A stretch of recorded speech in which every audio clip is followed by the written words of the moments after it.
No black cats, just straight facts. Triple P certified. Listen, we can talk about odds all day. It doesn't matter what the odds are. It matters what's gonna happen.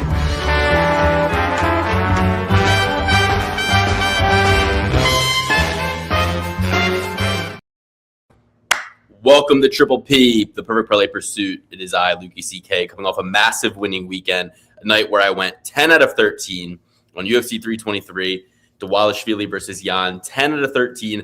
I predicted every single underdog that won, from Torres to Yan to Van, Peter Yan. I confused myself because, Jan Blachowicz fought too. From Van to Yan to Torres, I predicted all the underdogs. I went 10 out of 13 on the night. 10 out of 12 if you don't count lady fights. And by the way, we don't count lady fights. I'm not betting on lady fights. We don't bet on lady fights. The other fight I got wrong was Muhammad Naimov. That was the first fight of the night. So we had a super big parlay. We came out of the night with about $2,450 net profit and hit some great props along the way. Alex, how's it going for you? How was your watch experience? I know we got a lot to discuss. Terrific watch experience, an amazing card, one of the best cards I've seen in a long time. Almost all finishes. You gotta love a card with a lot of action. And I mean, we'll get into it, but the Ibu shit was absolutely insane. Had a good weekend on top of that. Went snowboarding on Sunday, opening weekend. Had to show out for the gang. Had a great weekend in totality. I had a great weekend too, and I left on Sunday for a week-long vacation with the family. I'm in a beautiful mountain house, as you can see behind me.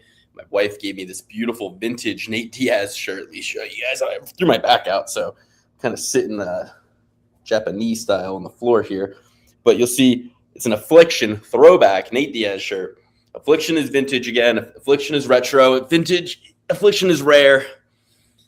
So I got the beautiful Nate Diaz shirt on. That's not vintage because Affliction, when Affliction was hot, looks like Ed Hardy. Bro, look at the fading. This is used, worn by another MMA fan. eBay special. It's in vintage Affliction. So, guys, amazing night of fights. There were, I believe,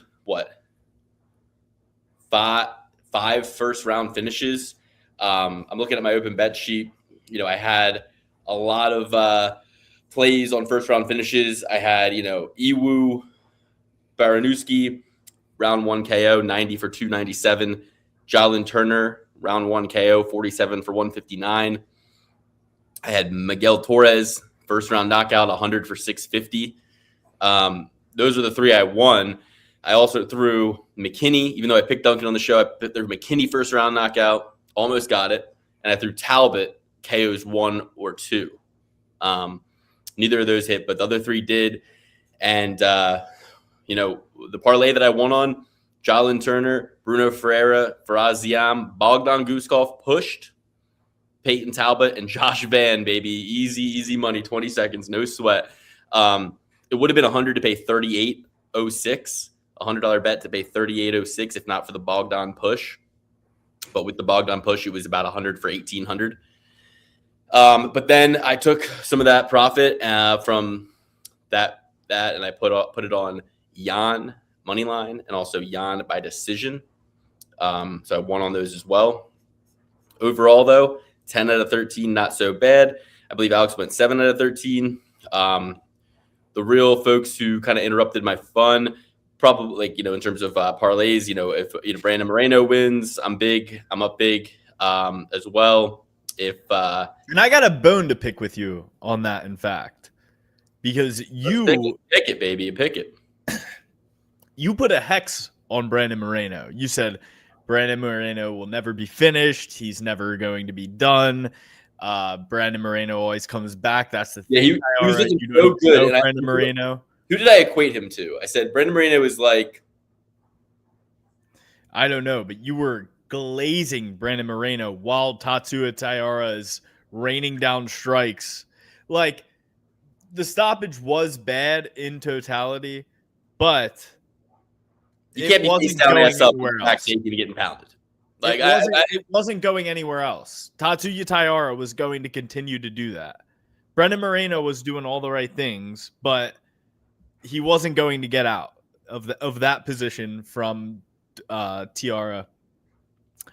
You know, you got to give it to Taira on that one. Great performance. But Luke put the Malouk on Brendan Moreno because he's sitting here in our group. I said Brandon Moreno is the Weezer of MMA. He just is around. He's not going anywhere. Like, you could Weezer 20 years ago, Weezer 30 years ago, Weezer 10 years ago, Weezer 3 days ago. It's like Weezer's Weezer. They're doing it. They're playing Say It Ain't So at the Jingle Ball. Like, they are fucking lit. They're at Coachella. They're there, and they're just reliable, and they got the hits. They're hit makers, and you know they just keep on keeping on. And I said that in the chat, and then Brandon Moreno got taken down. He got his back taken. I said, "Don't worry. This is I said, this is a trap. This is a Mexican trap. Don't worry. He's about to bust out of here." Next text. Bad stoppage. So I'm fat as hell, guys.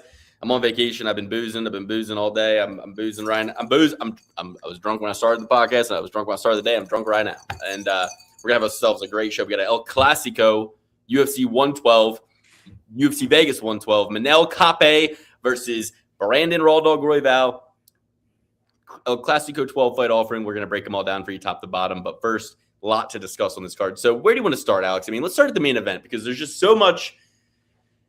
There's so much he said, she said going on right now. There's so much aftermath coping from the coaches and the teammates, Aljamain Sterling, John Wood, Ray Longo, all of them.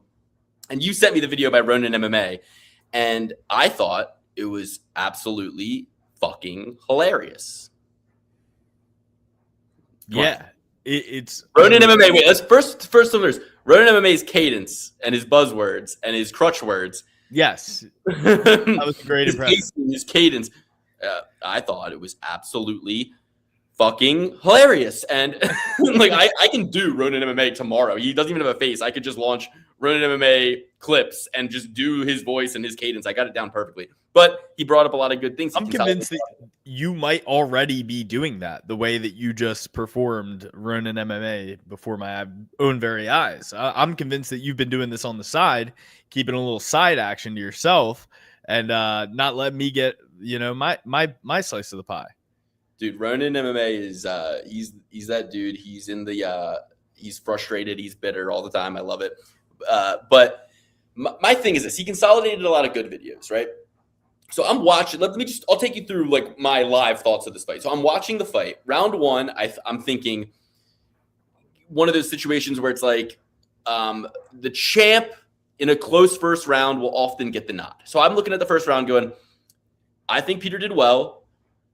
They probably gave it to Merab, but I think it was close. And I think the momentum is on Peter's side in the sense that he did a lot of things really well. It wasn't like, oh, geez, here we go. It was like, okay, let's see what happens in round two.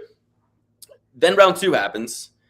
But honestly, with the takedown defense. Let me tell you, Luke, as somebody who had Merab by decision at the top of his card, I did put a couple hedges out there. Peter Yan second round knockout, Peter Yan third round knockout. And that's greedy. And that's greed. That's greed game. Because this is why you could have just bet Peter Yan money line for plus 400. Like, you know what I mean? Or plus 390 or whatever it was. Like, you could have bet Peter Yan money line.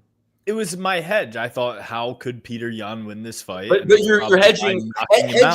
Hedge means I'm not gonna lose. Not I could lose now 2 bets. So I'm watching the fight, and we're going into. Luke, I watched the first round. I say, wow, Merab definitely lost that round. I said, oh my goodness, Merab lost that round. Merab is going to get clapped immediately after the first stuffed takedown. And, people want to talk about the strike counts and the takedown counts. If you really think about it, Merab probably went for more takedowns than 29. Like, if you know anything about wrestling, you're trying to do any little thing to sweep somebody off their feet. If you're talking about takedown attempts, there was probably more than 29 out there where Merab tried to get it to the ground. And people are saying that Merab is sitting here, just striking. I don't know any person who's trying to strike who went for more takedowns than there are minutes in the fight. You know what I mean? Merab didn't stray from any game plan. He mixes it up all the time to get takedowns on his opponents regularly, and it works. But Peter Yan is amazing. So, the judging criteria, they say Mike Goldberg used to say this before every fight. And as always, 3 judges will score the bout based on effective striking, grappling, effective striking, grappling, aggressiveness, and octagon control. Like, they would say that before every fight, right? And you'd be like, yeah, we know. Like, why are you saying that? But now it's more important than ever, I feel like, to get that reminder, because at the end of the day, effective striking and grappling, which includes damage as the single biggest piece of criteria, not volume, damage, aggressiveness, which you could determine as like pushing forward, and control of the octagon. Peter Yan achieved all 3 of those: the damage, the pushing forward, and the control of the octagon, because Merab landed 2 of 29 takedowns. That means Peter was controlling where the fight took place. Now, the interesting thing is, and Peter took him down. Exactly. And where I started to go, am I crazy? No, I'm not. Was when DC, I think in round 3, either going into round 3 or at the conclusion of round 3, he either said, and Merab's up 2-0, or he said, and Merab's up 3-0, maybe 2-1. You know what I mean? And I was sitting there going, I don't think so. I think if anything, Yan might be up 3-0 or 2-1. And then John Wood in the corner, John Wood also said to Merab, you're up 3-0. And at this point, I'm going, I don't think he is. Luke, I called a mental hospital. I was trying to get myself checked in. I was like, what am I not seeing here? Because it seems to me like Peter Yan is kicking the shit out of Merab, and there is no question whether Peter Yan has won any of the rounds. I thought Peter Yan beat him up from pillar to post if you're basing on damage, ringmanship, control of where the fight takes place. Peter Yan was on his back for a total of 10 seconds in the fight. 2 takedowns Merab did land did really nothing. The only real octagon control Merab had was when they were up against the cage, and those moments weren't extended like the first fight or in other fights Merab has had. They weren't. And here's the other thing, guys. I think what really shocked people was that, well, it's two things, right? It depends on which road you're going to go down. One road is Merab lost in a fight that was typical to a Merab fight, which is kind of where I sit on it. A lot of people are saying Merab looked flat. A lot of people are saying Merab didn't fight his normal style of game plan. And I go, well, he shot almost 30 takedowns. I mean, a lot of the reason he didn't shoot more, like, for example, in rounds 4 and 5, were because of the damage and Merab and what Yan was doing. The same people who say Aljamain Sterling, John Wood, Ray Longo, same people who say Merab didn't fight like he usually fights. They'll also say that he was striking too much. Well, guys, he didn't shoot a takedown for 3 minutes into the first round. The first round was the only round all 3 judges gave Merab. So the round, and I still believe after the 3-minute mark, he shot a lot of takedowns in round 1. But the point is, if the round where he spent the majority of the round not attempting takedowns was the one lone single round he maybe won, then how is it that him fighting outside of his typical game plan was the reason he lost the fight? Because every other round after that, he got him. What people don't realize is when he fought Umar, it was an all things equal scenario, meaning Umar wasn't having enough success on the feet to put a gap between him and Merab in the striking department. It was close on the feet. And as the fight went on, rounds 4, rounds 5, rounds 3, Merab was able to actually land some better strikes on Umar while incorporating some of the takedowns, the showmanship. Here, even the one round where he picked Yan up, held him there for a long time, dropped him in front of Dana, even that one explosive moment, that showmanship moment, because Yan got right back up, it didn't cause enough damage, it didn't cause enough control, and it didn't cause enough strikes on the ground or whatever you would want to do to score points. It didn't cause He's falling victim to the bit. Well, it's also just like we're always kind of – okay, so I saw a stat that popped up on the screen, right? It said Merab striking accuracy, 30 – this maybe was like round 3. Merab striking accuracy. I think it was late round 2 or round 3. 32% striking accuracy for Merab, 57% for Peter Yan. Then there was a thing below it that I've never really seen before. It said expected accuracy, which I guess they're basing off of a typical statistic at this point in the fight. Expected accuracy for Merab was 37%. Expected accuracy for Yan was 39%. So the differential between what Merab was putting up and what was expected of him by this point was minus 5%. The difference between what Yan was putting up and what he was expected to put up was 18% to Jan's favor. So he was doing 18% better than the stats would have had you believe in terms of striking actually at that time. So because of that, yes, the judges don't see those stats. That's fair and that's fine. But we all, and this might be giving the judges a little bit too much credit, we all still have a history, a database of what these fighters have done in the past and whether what happened last time they fought. Precisely. What happened last time they fought? And, you know, whether the judges, obviously, you would hope that they're judging the fight in a vacuum. They're not. We're all human beings, and they have in their head the curve factor, the expectation factor.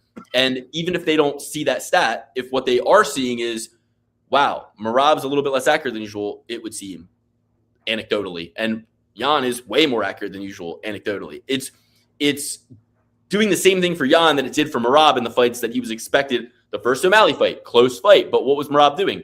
Better than expected. Doing things that were in his bag of tricks versus O'Malley doing things that were in his bag of tricks. Even the Umar fight, Merab doing better than expected, getting takedowns on Umar, putting on the show, right? That was all eking out an otherwise very close fight. But this was not a close fight, all things equal. Yan was doing damage to his face. He had him bloodied. He was doing damage to his body. He got reactions out of him. I was in a position where I was going to win $1,200 more on top of my $1,800 payout that Van secured with the parlay win. I was going to win. I had about a bet on Yan money line. I think it was 150 to win 650, and a bet on Yan by decision, like 100 to win 650. So it was like 1,200 coming by way if Yan wins a decision. So in the third or fourth round, I go, well, what are the live odds? Because DC is out here saying Merab won 3 rounds. And John Wood's out here saying Merab won 3 rounds. So what are the live odds? I check. At that point, Merab was plus 440. So I throw $100 on Merab at plus 440, and I go, sweet. Now I'm robbery proof, right? I did it just to have the fucking CLV, the closing line value on Merab at that point, to be able to say, not only did I get Yan at plus 400, not only did I get Yan by decision at plus 650, but I got Merab at plus 440. So it's like that put me in an untouchable position. But the line jumped after that round to like minus plus 1,200 Merab, plus 1,400 Merab. I mean, but at that point, I probably wouldn't even put a hedge bet in. However, I was still thinking like maybe they'll rob Yan.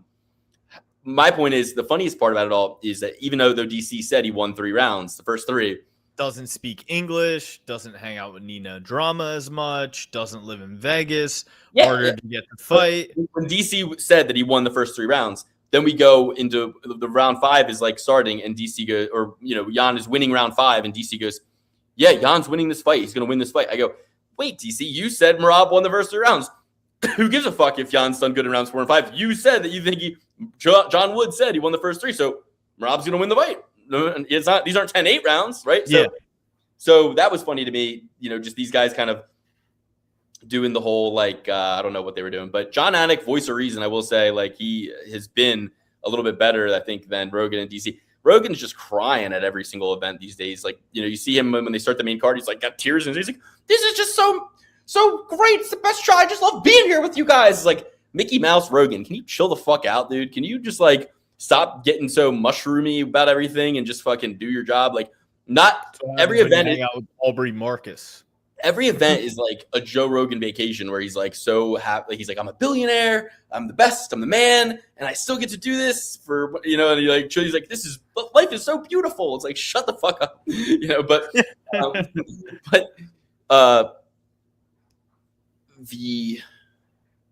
the fight played out. Yan wins by decision. I win my prop bet, my bet on Yan. Life is good for me, for Lukey coming in to today. Yeah, but Can't stand the cope of everybody. I thought Jan won every single round. When I started hearing the scorecards getting read, I was like, are they about to rob him right now? I know that like a couple of the rounds were pretty close, but Jan landed the damage. Jan controlled the fight. Jan took him down when he wanted to. I reckon he probably had fucking more dominant ground time than Merab had throughout the entire fight. And even Merab coming out here after the fight being like, I wanted to give an entertaining fight. It's like, you went for 29 takedowns. Yeah. And I would argue probably more, because if you go for an arm drag, you're going for 3 different takedowns at once. Like, you hit the arm drag, you're like, do I take the back? Do I go for the single leg? You're hitting all of those. If you really think about how many takedowns he went for, it was probably more than 29. And he went for 50 in the first fight with Peter Yan in the first place. And Peter Yan was stuffing everything, getting right back up.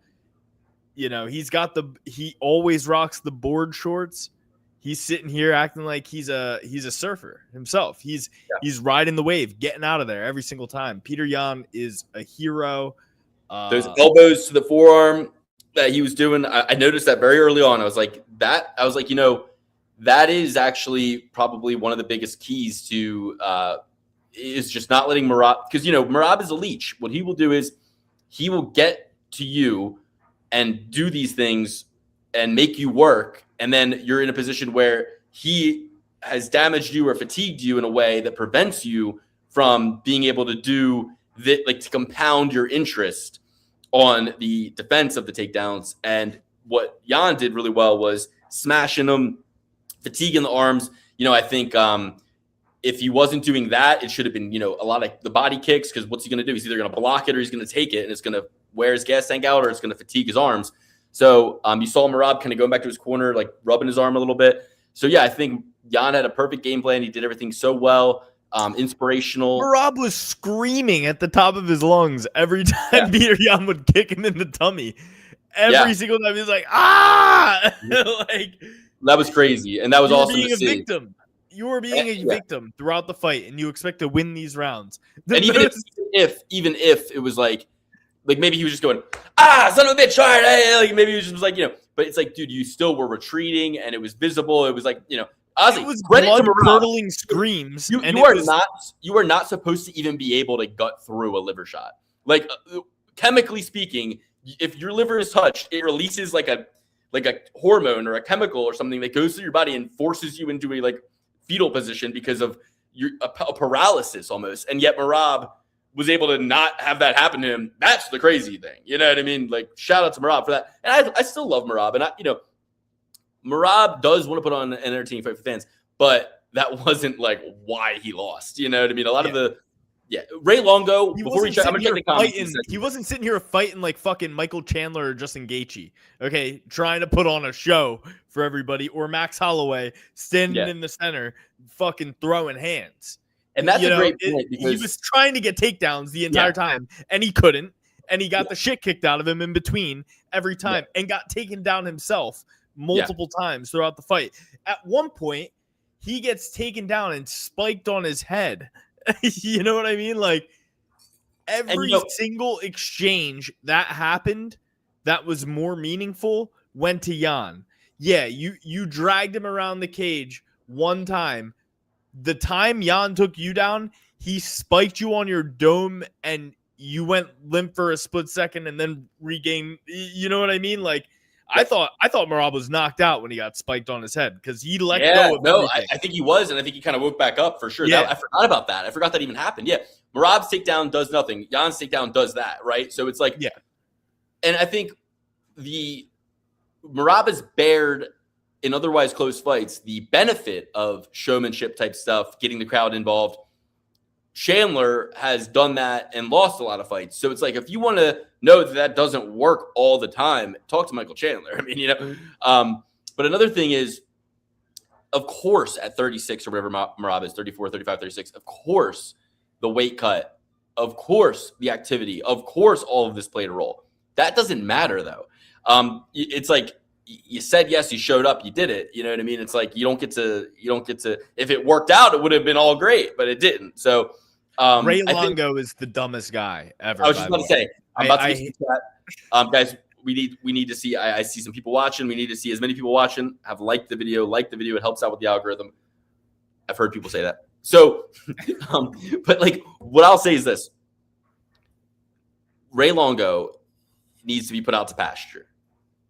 You got his boy Matt Favola getting dapped up by my boy Faraz Yam, one of my favorite fighters, Faraz Yam. Then he puts another guy in there against Faraz Yam, even worse. And the same lackadaisical complacency that got Matt Favola KO'd got Sajikov KO'd. Sajikov's like, oh, heard the clapper, a couple more seconds, no worries, boom, worry. And he got put out. Still Herzog, like the same ref who helps Yan Janan to her feet when she's choked out by Wei Li Zhang, the same ref that fucking lets Muhammad Yahya get his whole skull fractured where he's got a hematoma coming out like Joanna Jędrzejczyk Megamind. We'll get to Joanna and Jamal Hill. Gotta talk about that. But the same ref that does that waves the fight off just when he stumbles getting up. I mean, you stumble getting up, it's like a million different, like, let him fucking, that was crazy work on Herzog's part, but you expect nothing less. Herzog and Mark Smith are the two worst refs in the fucking business. The absolute two worst refs in the fucking business. We'll talk about Smith that. Bailed Herzog out. Yeah. Mark Smith, I mean, with his terrible stoppage of Moreno. But again, like, Moreno, you're flattened out. You're getting shut. It's not like Moreno was like scrambling or turning to his back, or he was laying flat, getting his head drilled in. Like, at the end of the day, he was kind of basing up, though. He was kind of like at the very end, yeah. But by that point, it had already kind of, the things that happened that put the ref on your radar already occurred. Real quick, I'm just gonna check these comments. Dirty Reg, nice to see you. I didn't think Merab would ever lose again. I knew that Jan was gonna win because if we're to believe that Jan had a hurt right arm in the first fight, and you go back and watch the tape and you realize, like, how hard is it to dig down? How hard is it to pivot, to get that underhook, to even strike when your arm is compromised? It started to make a lot more sense. And I also said that Merab challenging Jan, and Merab wanted Jan before he fought Umar. Okay? So at the end of the day, he was like calling for Jan for a while because he already beat him, and he knows to get him early, go up 2-0, and never have to fight him again before Jan can make those adjustments. It's kind of like challenging for a second belt when you rematch a guy you've already beaten, because it's like, well, if I lose to him, and even if Merab didn't think this consciously, it's in the back recesses of your mind. Well, if I lose to him, we're 1-1, I can get a rematch. Mm-hmm. So it's kind of like going up and challenging for a second belt where you have that insurance parachute built in. But I just thought, Merab has a lot more room to be surprised in this fight. Jan is not going to be surprised whatsoever, and Jan is going to be fresher. Jan has looked better against kind of younger, hungrier competitions recently. Like, you think of the Marcus McGee fight. Not that Marcus McGee's Merab, but he's a young, hungry guy. And Marcus McGee's amazing. If Jan wasn't still in this shit, those would be the fights that would have gotten him not in this shit. It wouldn't have been, a fight against a guy you spent 5 rounds with, a fight against for a championship, right? Like, the fact that he was able to persevere and get that win proved a lot. But my point is, Merab wanted that fight, and I think there was less to gain and less to gain for Merab and less to lose for Merab. And there was more to gain for Jan and more to lose for Jan. So that will always make a hungry dog run faster. Pantoja needs to be investigated for betting on Pantoja to break his arm plus 900 right before walkout. A lot of money came in the other way. That's hilarious. No, we get it. That's funny. Hey, fellas, what's up? Verhoofty Floofin. Saw Merab at Home Alone right next to the outdoor section near garden decorations. Home Depot. He looks like a gnome. I get it. Merab had a Jalen Hurts type performance. No, I wouldn't say that. I think he fought valiantly. I think that he fought great. Peter Young dared to be great. Amazing. 8 weeks since his last fight, 4 title fights in a row, cutting a massive amount of weight at the age he's at. Merab is making hay while the sun shines. He's what we want out of these champions. Now we get more churn in the division, more fun, unexpected outcomes, and more. Luke, I think Merab fought to the best of his abilities. I'm tired of this Kape. I'm tired of this bullshit. I think Merab fought his best fight. Merab didn't look any different than he always looks. He still had energy fully throughout the fight, but he was getting hurt to the body. Peter Yan probably saw, hey, Sugar Sean hit him with a teep in the 5th round, and it looked like Sugar Sean O'Malley might be able to finish him right there. You got to at the end of that fight. You got to be able to do it hurt. Speaking of Jalen Hurts in football, it's like we don't sit here and second guess why a team lost the Super Bowl or why a team didn't make the Super Bowl or what their injury roster was like. Yeah, you might mention it, but it's like at the end of the day, you didn't you play your schedule and we see what the results are. And in the UFC, they have the ability to set their own schedule. So it's like set your schedule and the results are the results. Ray Longo was eating a handful of spaghetti between rounds 2. So yeah, Ray Longo, between him, with his recent kind of escapades, it's like, dropping the 2 fights for his guys to Faraziam in hilarious fashion. Brutal fashion. Yeah. I mean, Ray Longo is straight up, he is aged out of being able to be a good coach. His best days are long behind him, and they got to get away from everybody's got to get away from him. Mark Smith was on Rogan. He's legit. Yeah, that is actually the nail in the coffin of a referee. When they appear on Rogan, they never are the same again. And same for coaches. They start thinking about Muay Thai, steel cups, leg kicks a lot more. They start thinking about a book deal. They start thinking about fucking Jesus was an AI. They start thinking about all this crazy shit Rogan's got to say. And they say, maybe I could do a podcast. As a Raider fan, what do you guys think about the Niners going to the Super Bowl? Please tell me no way. I mean, yeah, the Niners are not going to the Super Bowl. 100%. Yeah, don't worry, Justin. They're not going to. But anyway, let's get back. So I think that pretty much sums up the main event. Would you agree? Anything else we missed? No. So now this is my hot take on the Josh Van situation, right? And yes, I won $1,800 when Josh Van got the win, and it was the easiest $1,800. I didn't have to sweat it out whatsoever. Fucking ever. It was amazing. But my take is this. The octagon is a crazy place. A lot of things happen. And at the end of the day, 2 men enter, 1 man leaves. Luke, this guy did say Pantoja betting thing, but I will admit, DraftKings cut off bets for the Pantoja Van fight moments before the fight. But then they reopened them. I mean, that happens a lot. They reopened them, and then they cut off all of the, first round knockout, first round this. Any type of prop bet on that fight, they cut off. They cut off the Josh Van Pantoja fight 10 minutes before the fight started, reopened it 2 minutes before the fight started, never reopened the props. So, you might be on to something, Justin Villegas. Well, I'll tell you what. I don't usually name my sources, but you put this right in the chat, so I must. Josh Van, big time, go to church, have the whole community pray for him. Probably, he says he does manifestation rituals. It was his, like Pantoja said, it was his destiny, and that's how it happens sometimes. At the end of the day, I love Josh Van's response. I said the same thing before he said this to my wife in the room. She was probably not even listening, but I said, at the end of the day, Pantoja threw a kick. Josh Van caught the kick. And this is the biggest key. He pushed him over, but as Pantoja was already falling, if you go back and watch, Van gives his leg a little extra push. That little extra push, you're falling, but then you get pushed a little bit, caused the break. And so it was an effort and an action done by Josh Van that caused what happened. Just because he didn't have him in a Ronda Rousey armbar doesn't mean he didn't break his arm.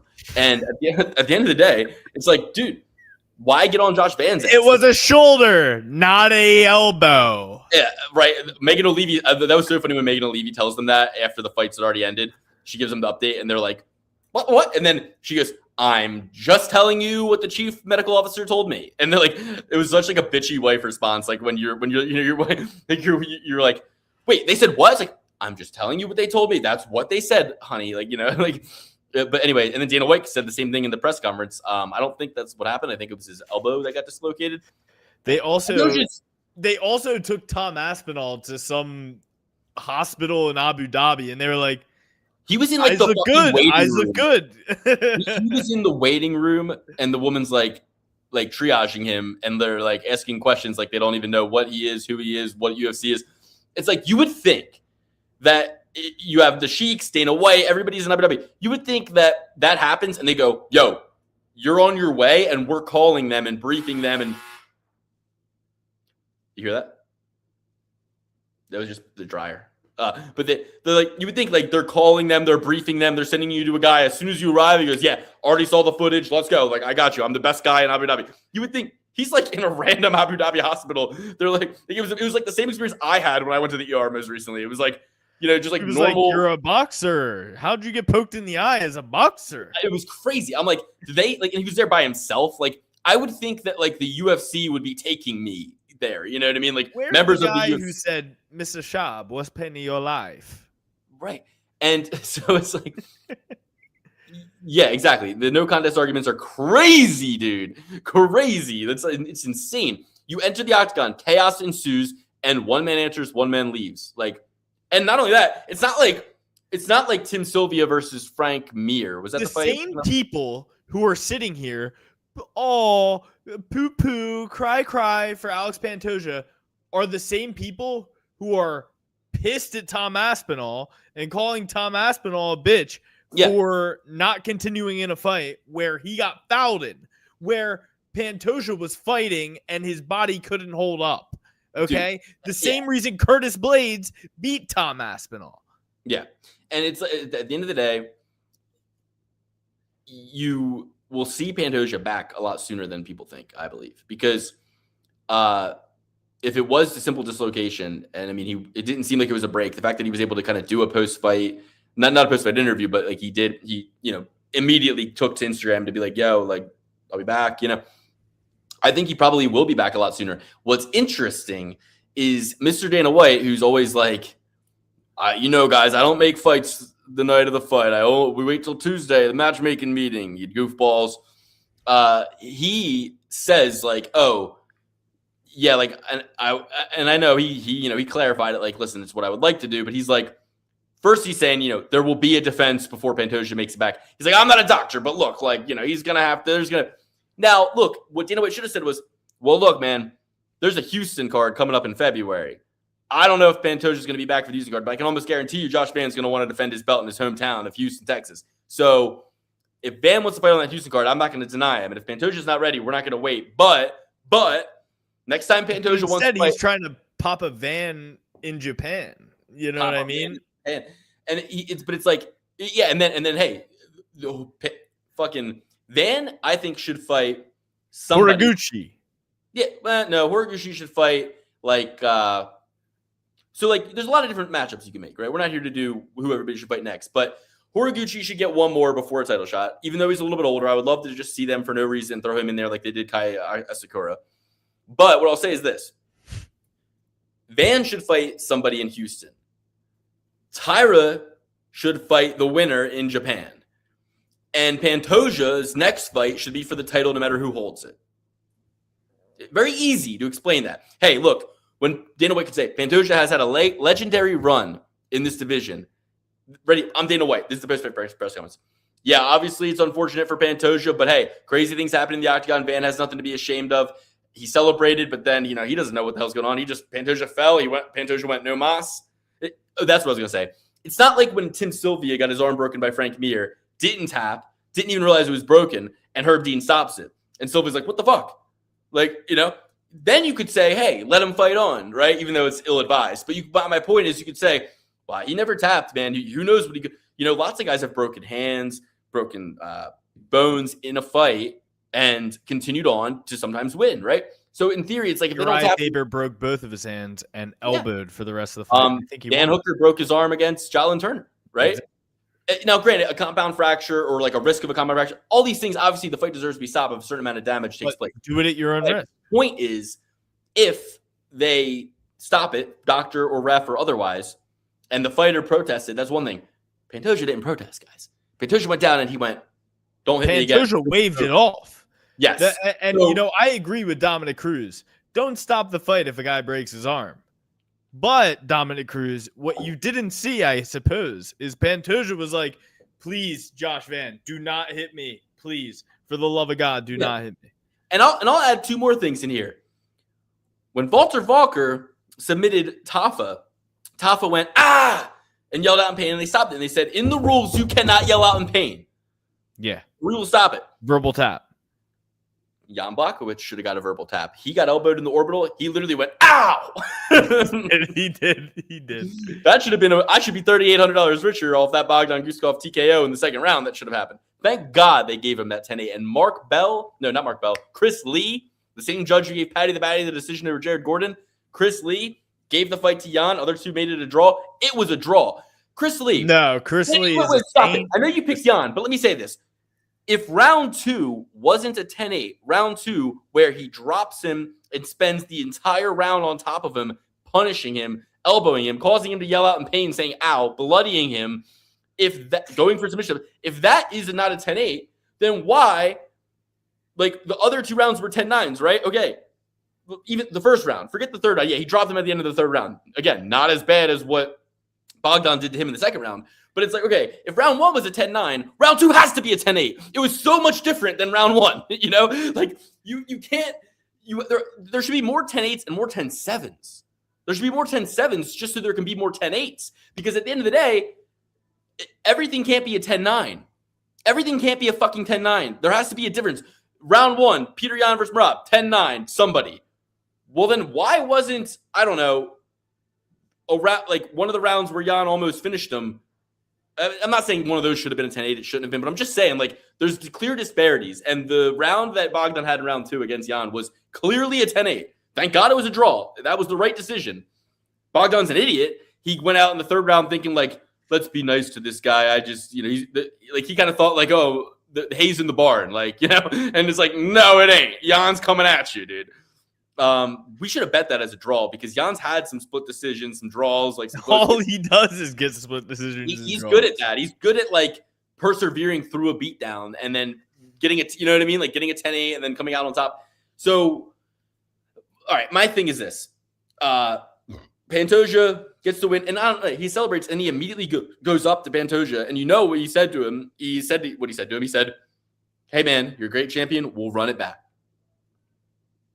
Like, if Van was like saying what I said, which is, I was like, that was amazing. Josh Van Woo-shoot him. He waxed on, waxed off, pushed him to the ground, broke his arm. No rematch. I'm like, no funeral, no rematch. Josh Van hurt him more than any fighter was hurt on the card immediately. We addressed this, breakdown and analytics. We addressed that. That's awesome. I read your comment.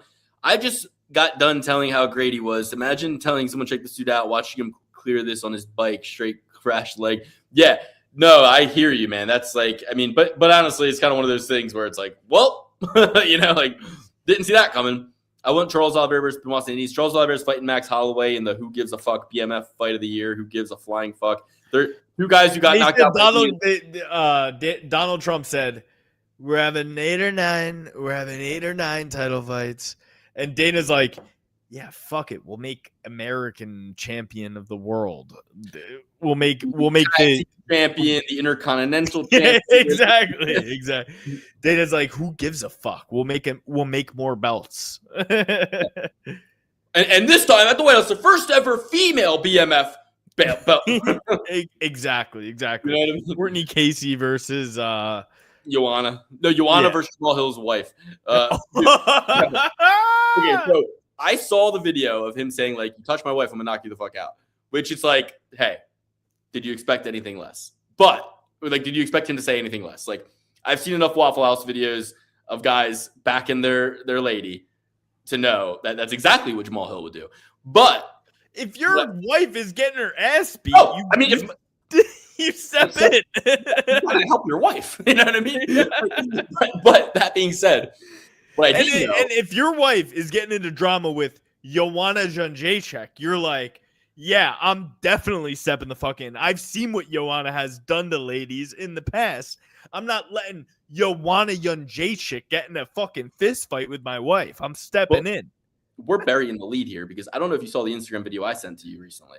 Probably not, because I know you're bitter about me not watching the ones you send me, and I'm gonna watch them. Next time I'm on the toilet, I'm gonna sit down. I'm gonna catch up on all the ones you sent me. But listen, Jamal Hill took to his podcast just to respond because Joanna just basically gave a very like boilerplate statement on her Instagram. She said, "Hey, you know, I'm gonna speak out because I am a woman of capabilities and means, and you know, I can defend myself and yada, yada, yada. But I'm going to speak out for women who are threatened by men and maybe aren't in my position. As if Joanna's like, listen, I could have handled Jamal Hill. I was like, all right, Joanna, chill. Like, you're the same as every other woman on planet Earth when it comes to your ability to handle Jamal Hill beating your ass. Like, just so you know, you don't need to be like up on a pedestal. Like, well, listen, I know it's different for me, but some women might have been threatened by that. It's like she's like, I saw Paul Craig break his arm. I think I can do the same. Women are great at arm bars. But Jamal Hill took to his podcast and he said, I feel like I should just play the audio. Should I just play the audio? Play the audio. Pull it up. They don't need. I mean, they can go watch the video themselves. But I'll play the audio. All right, I'll riff a little. Oh my God, Jamal Hill drops, dude. Even more. I pull up my Instagram and even more. Okay, so okay. Okay, let me pull this up, guys. If you're not, this is hilarious. If you guys have not heard, okay. So this is what Jamal Hill said on the incident, okay? And, I shot my shot. I was shooting my shot, We can get into that whole thing, right? But I was shooting my shot, I tried to smash, right? Her manager, the entire time we're at this event, is like subliminally trying to drop messages to my girl, like trying to dry snitch, right? The thing is, bro, I'm real, bro. I'm real. I'm a very honest and transparent person. My girl already knew this, right? So we had already talked. My girl had already known this because I had already talked to her. We had already spoken on this. So she kept doing it so much. She brings it to my attention, like, hey, I don't know, like what's going on, but she keeps kind of dropping subliminal hints at New York. Is there something more about New York that I don't know or whatever? I was like, nah, I told you what happened. I tried to fuck with her. Nothing happened. You know what I mean? It was what it was, So when she does it again, my girl tells her hey, I know about New York. I'm not mad. I'm not tripping about it. I don't we're good. I know my man. I understand how we're good. Right. So their manager then takes this and because now she can't drive a wedge or get the reaction she wanted or whatever. She just straight up turns to Joanna and says, "You had sex with Jamal?" Says this to her in front of my girl, which understandably could be embarrassing for her, right? Which is something I absolutely never said. I said I tried to sleep with her, right? And I shot my shot. So that's one. Okay, so this is the sloppiest, hilarious, messiest thing I've ever. It's amazing. It's hilarious because Jamal's out here and I'm in an ethical non-monogamous relationship, so my girl already knew I tried to fuck you on. Hilarious. He's like, yo, Papa was a Rolling Stone. I'm not a square, all right? You think I was trying to cheat on my wife? No, my wife knows what fucking time it is. She knows I'm a dog. She knows if I'm in, man. She knows I was in New York and I tried to fuck you on a young day. And obviously, I'm I want to see how far that goes to my wife one of these days. I want to be no, but I told you I tried to fuck you on a young J check, and it didn't happen. But yeah, you already know. Can you imagine having to brief your wife you're about to go into some VIP area of the UFC? You see, you want to fuck. Yo, remember in New York when I told you remember we were on a break? Remember we were on a break that one weekend in New York? Yeah, and I told you, I said, yeah, I tried to sleep with some girl. She's here, and that's her, and she's 2-3 time UFC champion. So don't say anything because you know what I mean. Damage control. Jamal Hill, king of the damage control. Jamal Hill, king of the pimps. And honest man, I wouldn't fucking be out here I tried to shoot my shot with this girl, and I shoot my shot with Joanna behind my wife's back or whatever. I'm going home and saying, yeah, Joanna was trying to fuck me. I don't know. I said no. I'm not going home yeah, how bad? That's embarrassing.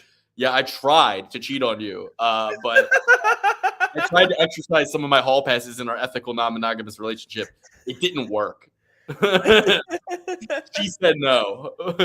It's oh, okay. So now it's from the woman perspective, it's wow, like, So how many times is he trying? am I even with the right guy here? Like, other women don't even want him. Like, you know, like, so. Okay, so then Jamal drops this. Jamal drops the receipts. He shows his Instagram DMs. November 10th, 2023. What UFC fight was November 10th, 2023 UFC fight? Let's see. That was. There wasn't. Okay, yeah, November 11th was at 23 was Pereira versus Prochazka, a fight Jamal Hill certainly was in the crowd for, I'm sure, right? It looks like you have Pereira beats Prochazka, Aspinall beats Pavlovich. Yeah, okay. So yeah, that was a fight in New York. Yeah. So it's like November 10th, 2023. What are you doing? And Joanna sends back a picture of her like with a drink in her hand, like at a bar. He sends a video. She replies, we don't know what the video is. I can only fucking imagine. So she replies to the video. Speedy Pablo in that thing. She replies to the video, come to Hookah Bar. I wonder if it was Babylon on 34th Street, same street as Madison Square Garden. I used to live next to Babylon Hookah Bar. I wonder if that was where. Come to Hookah Bar. He goes, they won't let me leave. The bus got attacked by protesters when we left. I'm at the bar at the hotel. You should come here. She hearts it. She says, don't cry like a bee. Come on, we're 4 minutes away. Joanna, oh. What are you doing? Joanna says, don't cry like a bitch. Come over, we're 4 minutes away. You know? He goes, what? Never that. What's your phone number? And then she sends a Google map and says, try to find me. He says, what? It's all in Polish. And she goes, come here, take your people. And he said, on my way. And then he said, shaking my head. And she said, sleep well, champ. And then she said, you have a problem. You can't watch me, but I can watch you the next day. And then he said, a day later, what? Joanna. Aura just went up and my arousal just went up. You have a problem. You can't watch me. That's like, you don't get to ask those questions. You know, that's like, so Joanna's the shit. It's because always been my queen. And she's now. We sent her a video of him helicoptering his dick. Is that why he was like, you yeah. And then she, wait, you can't watch me, but I can watch you. That actually tracks. All right, so we're sussing through this mystery here. But wow, I mean, Jamal is digging himself a deep hole. It doesn't look like anything except Joanna was like drunk and was like, yeah, come through. And you were like actively, you know what I mean? Crazy work from the champ, Jamal Hill. I love it. So Pantoja needs to get back into Q. Yeah, exactly. He should fight Hooker is booked to fight BSD. Yes, that is true. And yeah. Verhoofdijk McFloofin. I know, but Hooker and BSD would have been fine if Hooker had not fought Sarukian. Now he did it on this fight. It doesn't do anything for BSD. It's more of a win for Hooker. Why can't it be more like soccer and ties? Who cares? If it's a round, even 0.05 points for each. Yeah, right? You don't want I do want more ties for rounds. Like some rounds, it's like that round was a tie. Let's see what you guys got next round. No, like not it should either be like, wow, that round was so close. Like there's some examples, like I think it was Treson Gore versus Marco Tulio, maybe, where I forget what fight it was. The Treson Gore fight where he like dropped him, got dropped. It was like a whole thing, and it's like, yeah, you know, hey, who won that round? It was a tie, but for good reason. You both did work, right? But then there's some fights where it's like neither of you did any work. Neither of you won. Back to the drawing boards. Try again. Like we're not judging that round. Like no. So funny how Hooker gets BSD, but Arman is on the shelf. No, it's not. Listen, Arman should be on the shelf. Dana said it in the post-fight press conference, and Patty said it too. He was like, "Well, yeah, I mean, Arman pushes Bobby Green in the hotel. Arman headbutts fucking Hooker in the pre-fight thing. Arman pulls out of a fight. Arman does this. He listed like 7 Punches things. a guy in the crowd. Punches a guy in the crowd. He listed like 7 things. He's like, so that's probably why they don't like want him, you know. Yeah. 8 title fight, 8 titty fights, and now American champion going to be Russian. It's only skinny girls that fight in diner. Okay, I don't know about that. Tracy Morgan. Man, y'all hilarious. Yeah, you guys are great. So, okay. Hilarious. Of all the people, like Joanna, you know what I mean? Like, listen. I think Joanna is a sex symbol, all right? But you just would think Jamal would have some other options in New York City than these extremely high profile risks, you know. Extremely high profile. He shot his shot. Shit. Luke, not just an extremely high profile risk, an extremely high profile 6. So yeah. I'm not gonna say that. Joanna is. I think Joanna is amazing. I think she's beautiful, and yeah, but put her resume aside. Okay, no. She's a beautiful. She got aura, dude. She's got aura. So like, you know, like I said, had a ton of fights where I cashed on the first round knockout props. You know, had some stuff that I did to hedge. Henry Cejudo, turn in your gold medal. Turn it in. And I know freestyle wrestling isn't the most like controlling form of wrestling in the world. You know, you do it once, you can call it luck. You do it twice, you did it. You know? he took you down, and what did Henry say after the fight, Luke? Do you have the sound clip of that? I'm not playing it. But guys, play that.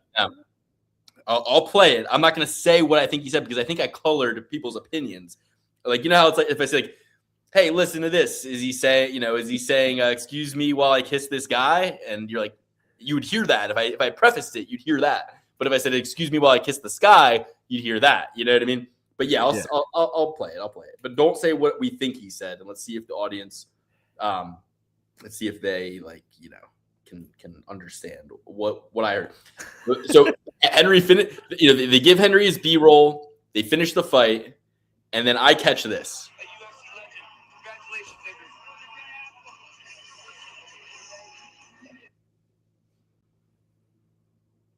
I don't think it worked.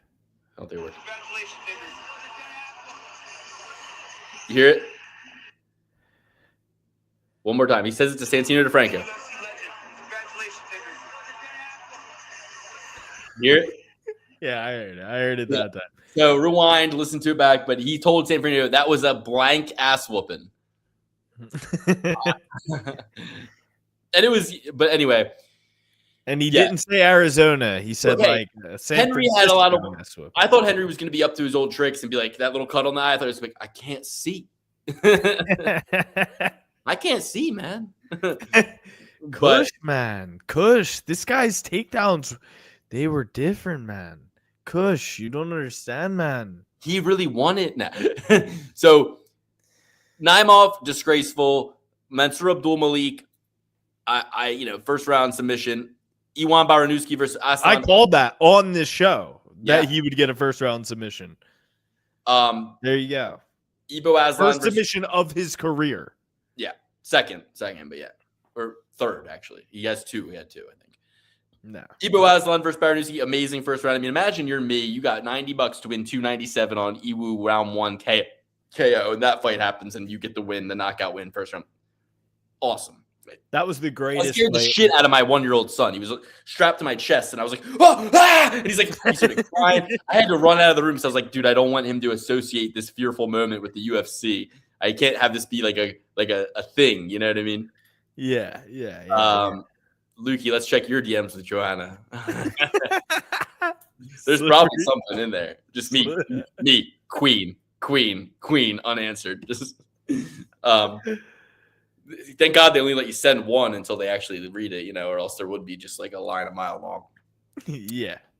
Then, Jalen Turner fucking did the job. Iwo versus Ebo was the greatest fight I have ever seen in my entire life.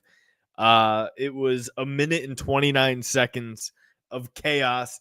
more significant strikes than you saw in the main event of the evening within a minute. Like, you want to talk about weird statistics. Tell me where Merab landed a significant strike. Every strike in the Ewo versus Ebo invitational, the E consonant O or the I consonant O finale on this one.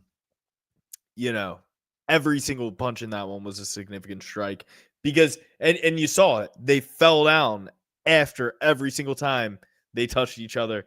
It was amazing. And, Luke, go on about Jalen Turner because I was super disappointed about this one. Dude, Thought yeah, Jalen Turner Jalen found on the God, but podcast. apparently he's willing to hurt an old man in front of everybody and anyone he loves. Yeah, no, I loved it. Jalen Turner taking out the old guys. This card had a lot of first round knockouts, a lot of finishes, and no pullouts, which is something we need to keep an eye on for the foreseeable future when it comes to December pay-per-view or December cards with big names, right? Because at the end of the day, these guys are fighters. These guys blow all their money, and they need to get that last check in before the end of the year so they can pay their taxes in April. And I think that's why we saw no pullouts. And I also think from the UFC perspective, it's taking out the trash recycling time where we go, let's get the guys we want to promote a win before the end of the year, and let's get the guys we want to get out of here beat before the end of the year. And the old guys all got kind of their asses whooped, out with the old, in with the new. So, yeah.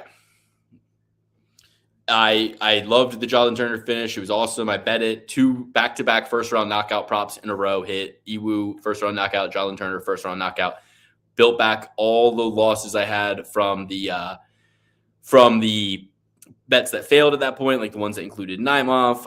And then I had a parlay with Ferreira in it. I hedged on Marvin Vettori. The hedge lost. Ferreira went forward. I thought that fight was close, and it was lined very close the whole time. So I was like, I should probably pull a hedge here.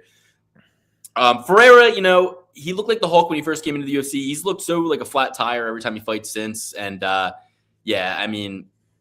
not super confident on him, but I did pick him to beat. Luke, you should have known Vettori was going to lose. Once I heard that Bruno Vieira missed weight, and I went back to the Sigma mindset of Paulo Costa, I realized Vettori was going to lose that fight. Yep. When he missed weight. Exactly. As soon as I heard on the broadcast, because I didn't watch the weigh-in show, but I did see Laura Sanko sock Daniel Cormier in the tummy, and she looked good. She looked good on her feet. She put that punch in. She framed. She moved to the outside. She kept her distance. Laura Sanko might be able to take a title in Sanko the versus UFC. Rousey in the UFC. Let's go. Yeah, I need it At now. the White House for $1 billion. All right. Macy Barber, hats off to Macy. I've always loved Macy. I picked Silva. Stupid mistake. Carrying Silva is shit. I'll never pick her again. She fucking sucks. Luckily, I don't bet women's fights, but I will say she did disrupt some parlays that otherwise would have lost with Moreno. But either way, McKinney versus Duncan, important to discuss. The Korean Silva upkick to Macy Barber, shameful. Korean Silva's a bitch. Fuck her. You don't do illegal moves. You don't kick my girl Macy in the head like that. Oh, and Mark Macy's Smith. been through enough. Luke, you skipped Rassiam versus Nazim Sadykhov. Oh yeah, well we did kind of already talk about that, but yeah, again, Raziam, absolute clinic on the ground, takes the back, looks amazing. This guy's a kickboxer. Joe Rogan so is athletic. The dumbest guy in the world. He's sitting here talking about Farasi Ham, ground specialist. He's the man on the ground. He wants to take Nazim Sadykhov to the ground. He needs to take it to the ground. That's where he's going to have his success. And the first fucking thing, it's almost like Farasiam heard Joe Rogan in the booth talking because the stadium wasn't full yet. The T-Mobile Arena was not full yet. And he heard him, and he gets on the mic. He says, for the record, I'm a kickboxer. What I do is kickboxing. I take people down sometimes. I'm working on that part of my game, but I'm a kickboxer. Joe Rogan, Toe Rogan, him, DC, out. Get out. No, I like DC. DC's great. I but like DC, but DC is too opinionated. Can't have him with Rogan. When he's with Rogan, they get way too happy. They get way too chummy. Too goofy. They get too Way goofy. too goofy. And Rogan's out here like getting them. Too whimsical. He's getting them whimsical. He's making them whimsical. You know what I mean? Put Sanko in Rogan's seat. Put her in Rogan's seat forever. But imagine how not fun that is. Like it's like me and you, and we're gonna go like do you're John Anik, I'm DC. We're about to go do the fucking card, and we're like, oh, yo, shit, and fucking our other boy is gonna be there, like us three, the three boys. We're gonna be boying. Luckily, our third boy left on his own. And then it's like the boy's not there, and it's fucking Lars. Luckily, our third boy left on his own, and nobody has to make that decision for us. And we need our Lars Sanko there. We tried to make dynamic instability our Laura Sanko. She's like Joanna, and I'm like Jamal Hill. She's not trying to talk to me anymore. Kumar Lee, peace, love. Kumar Lee Joseph, sounds like you're a bot, fake name. I don't buy it that you are real, but hey, whoever paid for the bots to talk good about our show, we appreciate it. I love doing this. I'm on vacation. I really shouldn't even be here today, but here I am for you guys. We're going to break down all 12 fights in a minute here. But one thing I want to say about Terrence McKinney, no heart, is a bitch. His mom wears the pants in the house. Terrence McKinney's got Twitter fingers. He's hanging out with Michael Chiesa. He's hanging out with Kevin Holland. And he is a glass cannon. He is Terrence McKinney is way too happy to be hugging Chris Duncan after that fight. Way too happy to be like, oh, hey, crazy fight. No. You suck. You do this all the time. You get knocked out all the time. That wasn't a tap out. Self-defeating. And it wasn't a tap out. That was a knockout. Like Nate Diaz said. That wasn't no submission. That was a knockout. Yeah. You gave him the choke. Yeah, but you gave Luke, him the choke. The thing about Terrence McKinney is he's self-defeating. Small head, self-defeating, always has been. If you've seen any body cam footage, you know that he's self-defeating. He always puts himself in bad positions. And, like, what a way to give mushrooms a bad reputation, too. Like, fuck you, dude. Like, that's not what happens when you take mushrooms unless you're a bad guy, okay? If you're a bad guy with bad demons and a belly full of guilt, like, yeah, that's what happens to you when you take mushrooms. You take mushrooms 20 out of 20 times, you just go, man, I got so much potential. Life's awesome. Life's crazy. That tree is breathing, and I have so much more potential, and I love my family, and life is good, and this movie is funny as hell. Oh, my God. Wait, this is not a movie. This is the TV guide. Oh, laugh again. Like, you know what I mean? Like, that's mushrooms, not fucking whatever the fuck was going on in that dude's bad trip. But, yeah, silly, terrible, and I'm not just saying this because at one point he was going to come on the podcast and then he bailed and couldn't figure out how to use StreamYard and didn't have Google Chrome browser and doesn't know how to use the internet. Not going to say that. Enemy of the show. My girl takes the tip of a mushroom every night and she's a good girl. Hey! It's called microdosing. Was she on the lion's mane? As long as you're not forcing her to do I don't think it's the elephant's mane, though. Elephant's trunk. But anyway, so we hate Terrence McKinney now. We always have. I did, like an idiot, say round one knockout on McKinney. Just I thought he couldn't. Like, I picked Duncan on the show, but then when the fight's about to happen, I go, I've been pretty good with these round one knockout props. Let's go Terrence McKinney round one knockout. And I get a little. Luke, have you ever seen Braveheart? Have you ever seen a movie called? You know what I didn't know? I didn't know that Chris Duncan fought the day that his mom was murdered in an amateur fight. Yeah. I didn't know that. So if I knew that, I would have been like, yeah, this guy's cut from a fucking much different cloth than Terrence McKinney. He wants it more. He's not a kid on a scholarship doing drugs. Yeah, right. Like Terrence McKinney's like, and he's on the UFC scholarship. You know what I mean? On a UFC scholarship, hanging out with who's the guy Travis Lutter trains? Michael Chiesa. Kevin Holland. Hanging out with Kevin Holland. He says Kevin Holland's choking me out while he's smoking a blunt. That's bad. Bad news. I mean, fucking Daniel Rodriguez almost shook Kevin Holland out. But anyway, game full performance by Terrence McKinney. Not to be outdone, Mr. Grant Dawson, good prospect, better bitch. But that's stoppage on the Farazian fight. We did not bring that up. Okay, go ahead. Farazian. It was the right move, but Herzog, you could have stopped that 4 different times after you stopped the round.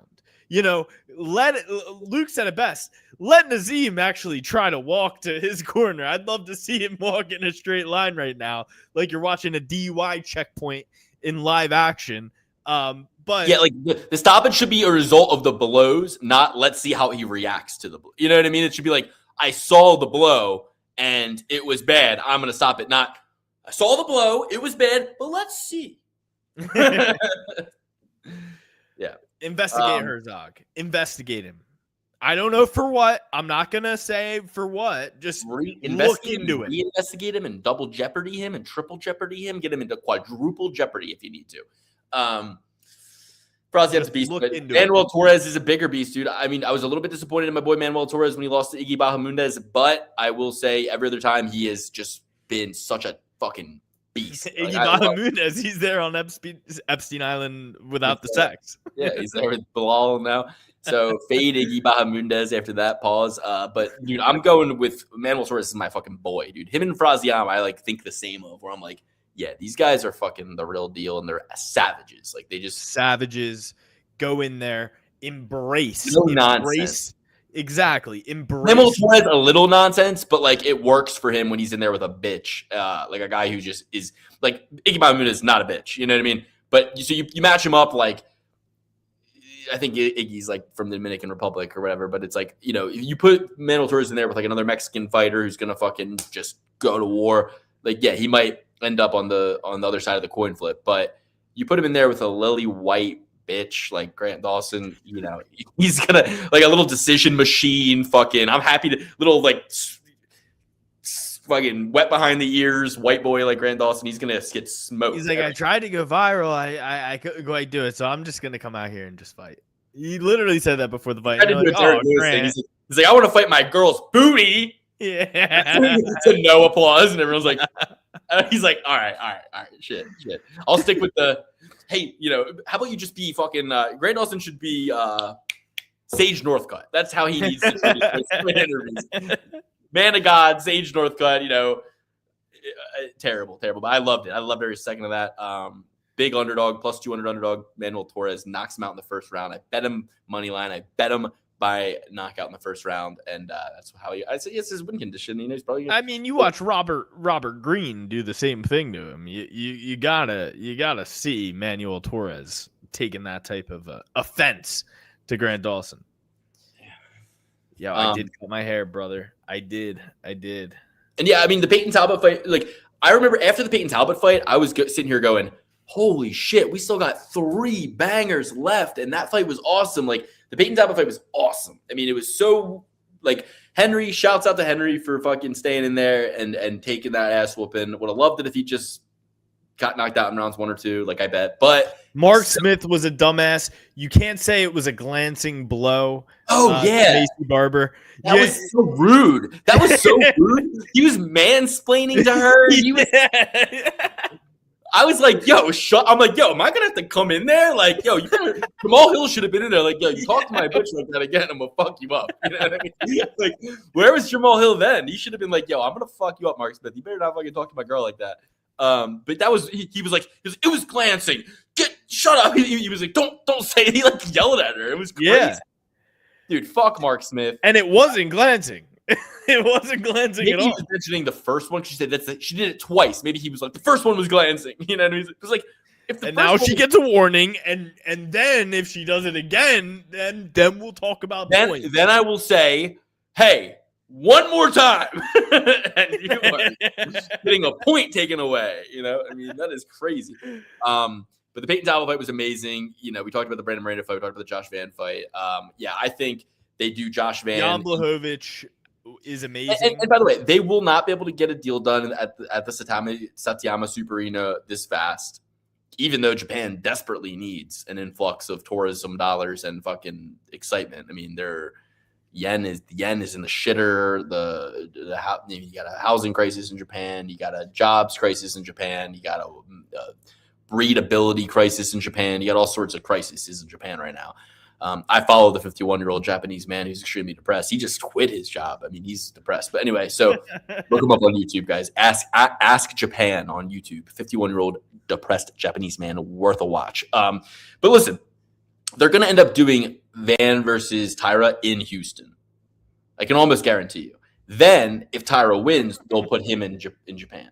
And that makes more sense, right? Because Tyra might lose to Josh Van. So don't have him lose in front of the Japanese fans. See if he wins. If he does win, you put him in a title shot you put there.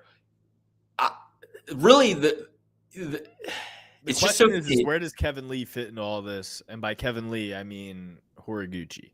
Because Horiguchi's number one on the roster. I think what you do is you get Van. Who could Van fight? Like, let's see. UFC flyweight rankings. Horiguchi. No, he's way too far back. How? He has one win in the UFC right now. Didn't he just beat Charles Johnson? All right. Flyweight. The Josh Van killer? Flyweight. Okay, so if Pantoja can get his arm back situated for the Houston card, you rematch Pantoja versus Van for the Houston card, okay? Yeah. If he can't, and Brandon Royval beats Manel Kape, it's because Brandon Royval is ranked 2. It's Royval. If he beats Kape, it's Royval versus Van, okay, in Houston. If Royval loses to Kape, the next number 3 ranked is Tyra right now, but he just fought, and they might want to save him for Japan. So skip him. Brandon Moreno just lost. Skip him. Amir Albazi, yeah, fucking right. But Manel Kape is ranked 6. Manel Kape ranked 6. Manel Kape ranked 6 beats Royval ranked 2. You get Kape versus Van in Houston, Texas. Tyra gets attention in headlines and interviews because they snubbed him or whatever. And then you get him versus number 8 ranked Kyoji Horiguchi in Japan. Fight night main event, Horiguchi versus Tyra in Japan, main event. Tyra wins, he fights for the title. That's a way to go. Or, yeah, that's simply the plan. That's what we're going to have to do. I mean, Tim Elliott is ranked number 9. Steve Erceg is ranked number like, there's really nobody. Like, Loner Kavanaugh is 15. But after him, it's Bruno Silva, Charles Johnson, Tagiru Lembekov, Alex Perez. All of them have lost recently. Steve Erceg is ranked 10. So I just told you what's going to happen. It's Kape versus Royval. The winner fights Van in Houston. And then Horiguchi fights Tyra in Japan on a fight night card. Number 1 contender shot for the winner versus Pantoja versus the winner of Kape versus Royval. Just did their job for them. Amazing. As far as Jan, who he fights next, it's either you rematch him with Merab or you wait and see how the Sean O'Malley versus Song Yadong fight plays out and you give him the winner of that. If I'm Sean O'Malley, ranked number 3, I fucking pull out of the Song Yadong fight. I get Song Yadong fighting Umar Nurmagomedov. You know what I mean? You say, I'm pulling out. I'm not fighting Song Yadong. Song Yadong then has to skip past Corey Sandhagen, who already beat him, to fight number 2 ranked Umar Nurmagomedov. You let those two crash into each other because even if Umar wins, he's going to take a year off for Ramadan or whatever. So he won't be ready to fight Jan. So you go, okay, I'm O'Malley. I'm pulling out. Yadong is going to have to fight Umar or Ayman Zahabi. And then I'm going to sideline myself until they need me for the White House card against Peter Yan at the White House. That is the play. Because I'm telling you right now, if O'Malley, number 3, fights Song Yadong, he's going to fucking lose. O'Malley is a string bean. Yadong is a Wolverine. Yadong is jacked as fuck. He will get it done against O'Malley. Like, he's too powerful, and he's not going to get knocked out. I'm telling you. And Yan deserves O'Malley. He deserves to be able to go, hey, I lost a close 3-round split decision against O'Malley that a lot of people think I won. I want that win back. I want to correct it on my record. And I know we're not in the pay-per-view era anymore, but O'Malley brings the most eyeballs. If they're going to tie some kind of bonus towards viewership on the Paramount deal, I want the most ability to make the most money in my title defense against the next guy. Yadong ain't cutting it. Umar ain't cutting it. I'm fucking looking to do O'Malley. And I think O'Malley loses that too. I think O'Malley loses every fight for the rest of his life. Dana White must just be kicking himself right now, just thinking about, like, why the fuck did I have to sit in my office and announce this on CBS? O'Malley needs to put on weight, fight the winner of, hopefully Max beats Charles. O'Malley puts on weight, catches Max at the end of his career, fights him for the BMF. That's his only option, if not Jan. But I think O'Malley could beat Max Holloway. I think O'Malley could beat Max Holloway. No, you're crazy. Yes, he could. At 155, he could beat Max Holloway. I guess we'll have to see Saturday night. If he catches Max after the Bronx fight, he could beat him. All right. We got to break down this next week's card, so let's get into it, guys. UFC Fight Night, Royval versus Kape, UFC Apex fight. You can't have fucking Manel Kape at the Apex. He feeds off the crowd's energy. Like, that's annoying to me. It's really fucking annoying to me. You need to have him in front of a crowd so he can say it again. Yep, and there's a lot of fights on this card. This is a lot of, like, guys who maybe would have been on the Contender Series, but they couldn't fit him in, so now they're giving him like Steve Asplund fought on the Contender Series. He's awesome. Alex, you got to check this guy's fight on the Contender side. He's like, used to be fat as shit, has all these like saggy skin now because he lost all the weight, but his skin still sags. But he is really entertaining on the mic. He's like Jelly Roll kind of like, but actually entertaining and funny and interesting and like concrete. Oh, work. brother. He's a concrete worker. He's blue collar, goddammit. And yeah, I like him a lot. He's fighting a guy who's 4-1 and even flabbier than him, if you believe that, Sean Sharif. I mean, this is kind of like a Contender Series hangover, Contender Series, round 2. You got 5-0 guy versus 6-0 guy. You got a lot of kind of fights that we don't really give a fuck about on this card, right? But as you get to the main card, you got Kennedy and Chuck Wee versus Buchecha. You got Milky Costa versus Morgan Charrier. You got Cesar Almeida fighting against, I think, Lord's brother, Cesar Olejechuk. Yeah, I think that's Michael Olejechuk's brother. Giga Chikadze versus Kevin Vallejo. Who knows? That could be Smith over there. That could be like Smith over there. Yep. So let's start us off at the first fight, and I know there was some interesting line movement on this fight. You got Teresa Bleda minus 190 on Tapology versus Jamie Lynn Horth plus 140. Horth coming off a win 5 months ago against Vanessa Demopoulos, and Bleda is coming off a win 2 years and 5 months ago against Gabby Fernandez. So long layoff for Teresa Bleda. She's 24, fighting at 125. A lot of people are saying she should be moving up to 135. And this isn't really her natural weight class. She's young. She's 24, 5'9", 71-inch reach. She's going to have 5 inches of reach, 2 inches of height on Horth. But most importantly, 11 years younger. Horth is 35 and more than a half, almost 36. Funny, so. She's 11 years younger in her Tapology picture. She looks like 11 from Stranger Things with their bald head. So break down this one. I'm going to take a PP and then I can hear you. Yeah, I mean, I'm going with it's a dog or pass situation for me. Like Luke said, we don't bet on ladies fights around here. That is degenerate behavior. Sure, bet on the WNBA. It's a far better product than women's MMA. I'll be the first to say that. Give me Jamie Lynn Horth, I guess, for all intensive purposes, but I would not touch this fight with a 10-foot pole. I wouldn't bet on it. I wouldn't even watch it personally. And to be honest with you, I don't know how many fights on this card I am going to watch. This is a putrid display, especially after such a good card last weekend. I know Dana White will say, yeah, tell me if it's bad afterwards. Don't tell me now. Tell me if it's bad afterwards. We're going to be together on Saturday night, so I'll be watching this card. So if you're with me, you'll be watching it. I will be with you, so it'll be on the TV. I'll be watching some of it. Yeah. But all right. I'm going with the younger fighter. I do want to pull up best fight odds real quick and make sure I'm correct about this line movement. So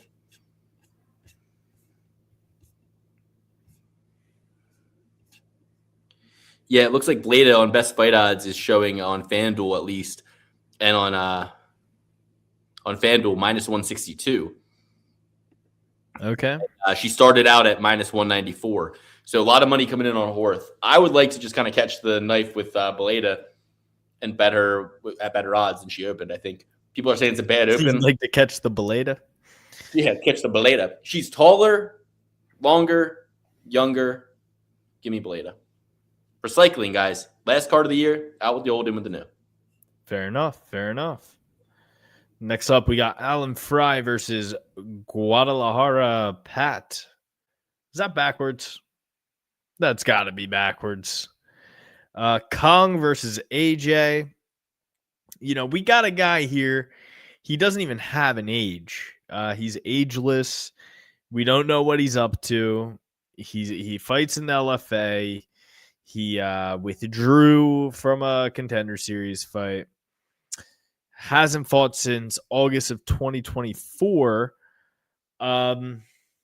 Guys, I mean, I can't understand why a guy that you've never seen fight is the favorite. Let's just see how bad this AJ is. Well, he's undefeated. He's won every fight. He's gotten a lot of stoppages.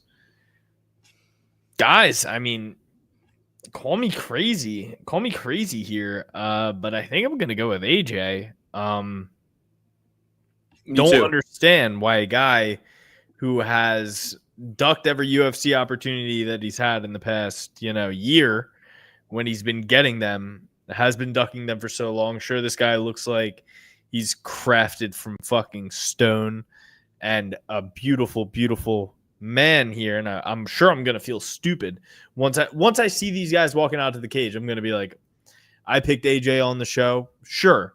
But I'll believe it when I see it. This guy is mythical. He doesn't even have an age. He hasn't fought. He didn't fight in the Contender Series with Drew. What else do you got going on? What I like is that 3 months ago, we got a knockout win, whereas Pat hasn't fought in a year and 3 months. I like that he's undefeated. They're both undefeated, but I like that one of them is out of Brunson's MMA. Brunson's MMA is, at least Derek Brunson's fought in the UFC before. Give me, and also 72% of Tapology is picking the underdog, AJ Frey. So I'm going with Alan Frey, AJ. That'll be my pick. And then let me take the next one over, and I'm going to refresh my drink in case I don't get back down in time. Melissa Croden. Why Croden? Why does that sound familiar? It's almost like a Steve Brule thing. Melissa Croden. Coming off a month ago, she knocked out Tanera Laboa. And then 6 months ago, Luana Santos submitted Tanera Laboa. Only thing I'll say is a year and 3 months ago, Luana Santos lost to Casey O'Neely, who stinks. Whereas at least Melissa Croden lost to Jacqueline Cavalcante 2 years ago. That's her last loss. And that girl's good. She knocked out a man recently. I saw that on Instagram. Yeah. Now, this is a 9-year age gap, but the taller fighter is Melissa Croden. The more serious-looking fighter is Melissa Croden. And they have similar experience. One fighter's just a lot younger. So don't really love it. Don't really like it, but I'm going to go with Melissa Croden. Again, I don't bet on lady fights, but this is a dog or pass situation. Melissa Scare Croden will be my pick. I'll be right back. Yeah, absolutely. I gotta roll with Lukey on this one. Dog or pass situation. So how bad is it to bet WWE women? I would say it's actually less bad because at least that is scripted. So there are some telltale signs of who might win. But give me your guys' must movie to watch for Christmas. Movies to watch on Christmas. I like the Simpsons movie. I like Family Guy, the movie. I like Aqua Teen Hunger Force, the movie. I like Spy Kids 2, Spy Kids 3D. I also like Shark Boy and Lava Girl. That's a good one. And then, really when I'm winding down Christmas Eve, what I'll really watch is Little House on the Prairie, just a couple episodes, and then, hit the sack. Those are my favorite Christmas hits, as well as 8 Crazy Nights with Adam Stangler. He's a great guy. He wears like baggy shorts. I don't know if you've ever heard of him. But he has some good movies. The Aquaman. I think he's Aquaman, right? Luke, do you know? Yeah. So I don't know which ones you already said, but for me, it would be, my wife. She every year on Christmas, and Christmas comes quicker every year, and every year it feels like I just watched these movies, right? She'll throw out like Home Alone, Lost in New York, The Santa Claus. Then she'll throw on like what's the one? Daddy's Home 2 with Will Ferrell and Mark Wahlberg. It's like Christmas. They're in like a house. Mel Gibson, good one. And then she'll throw on. My daughter's been watching Frosty the Snowman, Rudolph the Red-Nosed Reindeer, all those classics. But my wife will also throw Harry Potter on. Hasn't done it this year, but she'll throw Harry Potter on. But honestly, I'm really sick of the Santa Claus. I keep telling my wife, no, don't show our daughter shit that is not traditional Santa canon. Meaning no alternative Santa movies. No, oh, now Scott Calvin is Santa Claus. Like, she needs to have an established lore of Santa Claus. Here's who he is. This is the guy. Dad is not going to find a guy in the front yard and become Santa. Dad's not going to find a dead guy somewhere. How about at the beginning of these movies, there's all this discussion about like his ex-wife and her new husband about like, how do we break it to him that Santa's not real? Like, they say these things and you're like, yo, she's too young to get that he in the movie he is real and they're wrong. You know what I mean? It's like you're breaking the fourth wall too much. So I don't like that.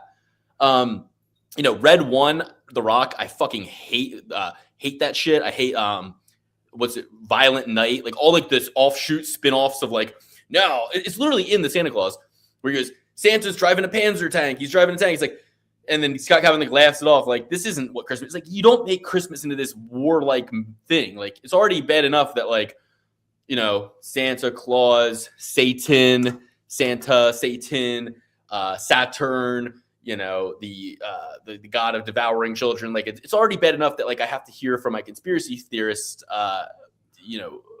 diet that like, oh, we shouldn't actually even be celebrating Christmas because, all the songs that were written about Christmas were done to take Jesus out of Christmas. And it's about, you got like all these different conspiracies, you know what I mean? So it's like, but speaking of White Christmas, that's a good one too. But for me, TBS on Christmas Day, even Christmas Eve night, we're throwing on 24 Hours of a Christmas Story.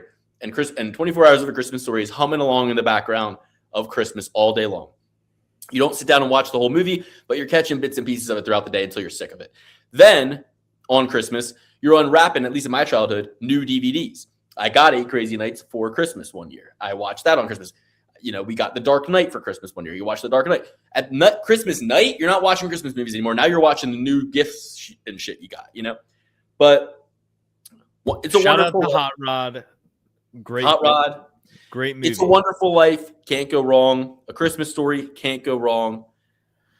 And my wife had Ernest Saves Christmas on upstairs. Again, not really in my traditional canon, but yeah, those are the Christmas movies. It's a Wonderful Life. Obviously, Elf. Shout out Elf.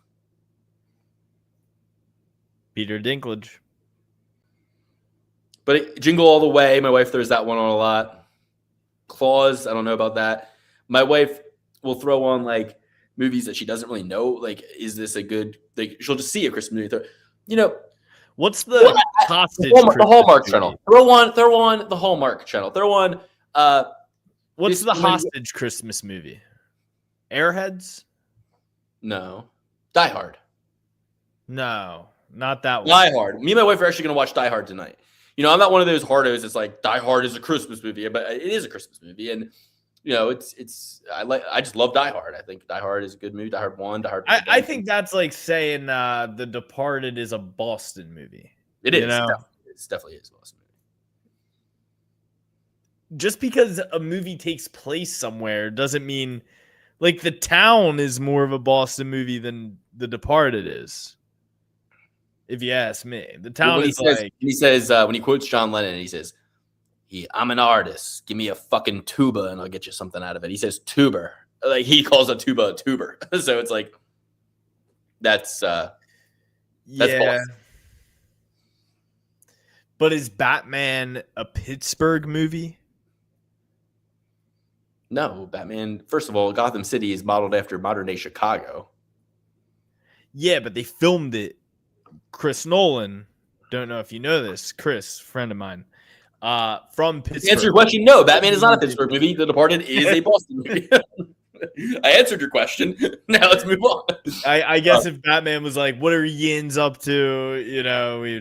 If he was a true yinzer, then I guess. He had fucking, who is it? Hines Ward in the movie. Dark Knight Rises. Anyway, so listen, who did you pick for this fight? I picked Melissa Cruden. I'm not betting on ladies' fights. I don't give a shit Dogger about pass. ladies' fights. I'm not watching ladies' fights. Sean Sharif for Steven Asplund. They just want to get Steve Asplund. And blame Weili Zhang. I won't watch ladies' fights because of Weili Zhang specifically. That was bullshit when she said, and I want to thank me, and I'm don't worry, everybody, I'm fine. We know you're fine. You got wrestle fucked. Like we don't care. Like what? I lost $15,000 because of you. Thank you. Hello. Thank you very much. Fuck you. I lost so much money on you because you didn't win. I'm going with Steve Asplund. This is, to me, an absolute setup fight. Sean Sharif, dog shit, 32 years old. It's the same thing they did for what's his name, who just recently fought, the wrestler guy, the good fighter who's a wrestler. They gave him that guy who trains jiu-jitsu out of Baltimore. Who's the guy? The guy that does the Colby Covington shtick? Pat Downey. No. Oh, he played on the 49ers. Yeah. Yeah, he wears the American flag do-rag. His name, though. He played on the Niners. I don't know. I forget his name, but this guy looks like him. Sean Okafor? Dude, I ask, this is how you know AI is not taking anybody's job. Google AI. New UFC fighter acts like Colby Covington. Francis Marshall. because he's a high pressure wrestler. Look up. Here's what you got to look up. NFL players who are now UFC fighters. You'll find it. His name was it Wes Schultz? No. Wes Schultz. I think he fought Brendan Schaub. No, you're thinking of Wes Sims. Niners, middle finger. Amen. Fuck the Niners. Luke, it's the concrete versus the smoke here, and I think what's gonna happen is the work's gonna meet the wall, and concrete's gonna end up winning this one because we all Josh Hockett. Yes. Yeah, this is like Josh Hockett. Like they gave Josh Hockett a fucking layup in his first UFC fight. They're giving this guy a layup. All right. Steven Asplund for me, because the smoke versus the concrete is as if the woke met the wall, and we all know the wall wins. Sean Sharif. As will the concrete. All right. Next, we got Neil Magny versus Ukrainian newcomer, 32-year-old Yaroslav Amosov. And I think the UFC is just about sick of Neil Magny beating Mike Malott, Jake Matthews, beating their young contenders. And they say this is where Neil Magny meets the wall, and they give him 28-1. This guy, he lost 2 years ago against Jason Jackson by knockout. His only loss came back 8 months ago versus Curtis Millender. 21-10, old Curtis Millender got a submission. I think he beats the shit out of Neil Magny and knocks him out. Or we don't know anything about this guy. He's got 8 Bellator wins, that lone loss that I mentioned, and undefeated otherwise. He beat Logan Storley. He beat Douglas Lima. Beat Logan Storley again. Beat Ed Ruth, Penn State, Ed Ruth. He beat Gerald Harris. If you can beat Ed Ruth, you can beat Gerald Harris. You can beat Neil Magny. This is a Bellator fight that should have been in Bellator, that is in the UFC.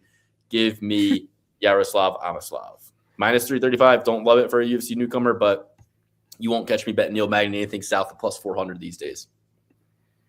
I'm not going to be cute. I'm not going to be cute here. And look, every other handicapper who comes on here and wants to be cute and say, Neil Magny, man, he beat Mike Malott, he beat Jake Matthews. Fuck that. People forget, man. Mike Malott's too nice. He's stupid and Canadian. Jake Malott is a born-again Muslim. He's too nice. All these guys fucking just let Neil Magny do that shit because they didn't fucking have the killer instinct. This guy's from Ukraine. They're at war. He has the killer instinct. We take him, and we take him by finish. This is no bet. Only bet is KO by new guy, but that probably ugly.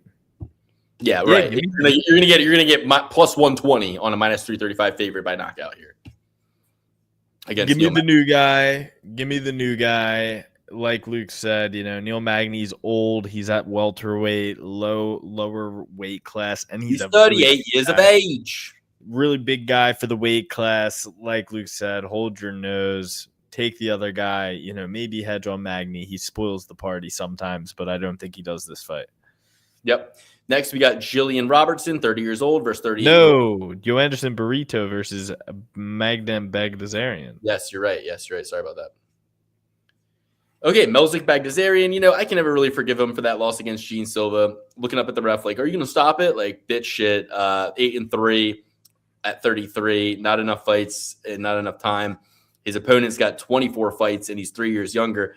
Back-to-back losses against Pat Sabatini and William Gomis. But Anderson Brito is a fucking killer. I'm taking Anderson Brito here. I think he gets back to his winning ways. I think he's able to do what he did in some of these other fights. I mean, the William Gomis fight, split decision. The Sabatini fight was 8 months ago. And yeah, he got Russell fucked by Pat Sabatini. Pat Sabatini came back and beat Chepe Mariscal. So I'm definitely going with Shoot to Box's own Joe Anderson Brito. Easy pick for me. It won't be a striking match. Melzik's easy to take down. He will take him down. And I'm okay with the -200 on Brito. 90% of Tapology favors Brito. Yeah, my only thing with Burrito here is like Bagdasarian likes to play that outside game. He struggled against that against William Gomis.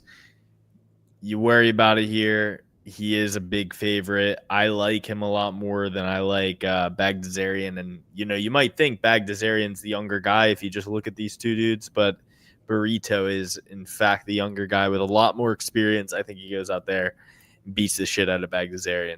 And look, I think he was doing well against Josh Quiblau, but Quiblau's a beast, and he beat him. His only win is against Tucker Lutz, not in the UFC anymore. Bruno Souza, Colin Anglin, Dennis Bazukia, not good wins, not good losses, really. At the end of the day, he's a kickboxer, but you scroll down far enough, you see losses in kickboxing too. It's like you lost even in the thing you're good at. Come on. Come into the UFC undefeated in kickboxing or don't come at all. Just kidding. But yeah, no, you Anderson Brito all fucking day, all night.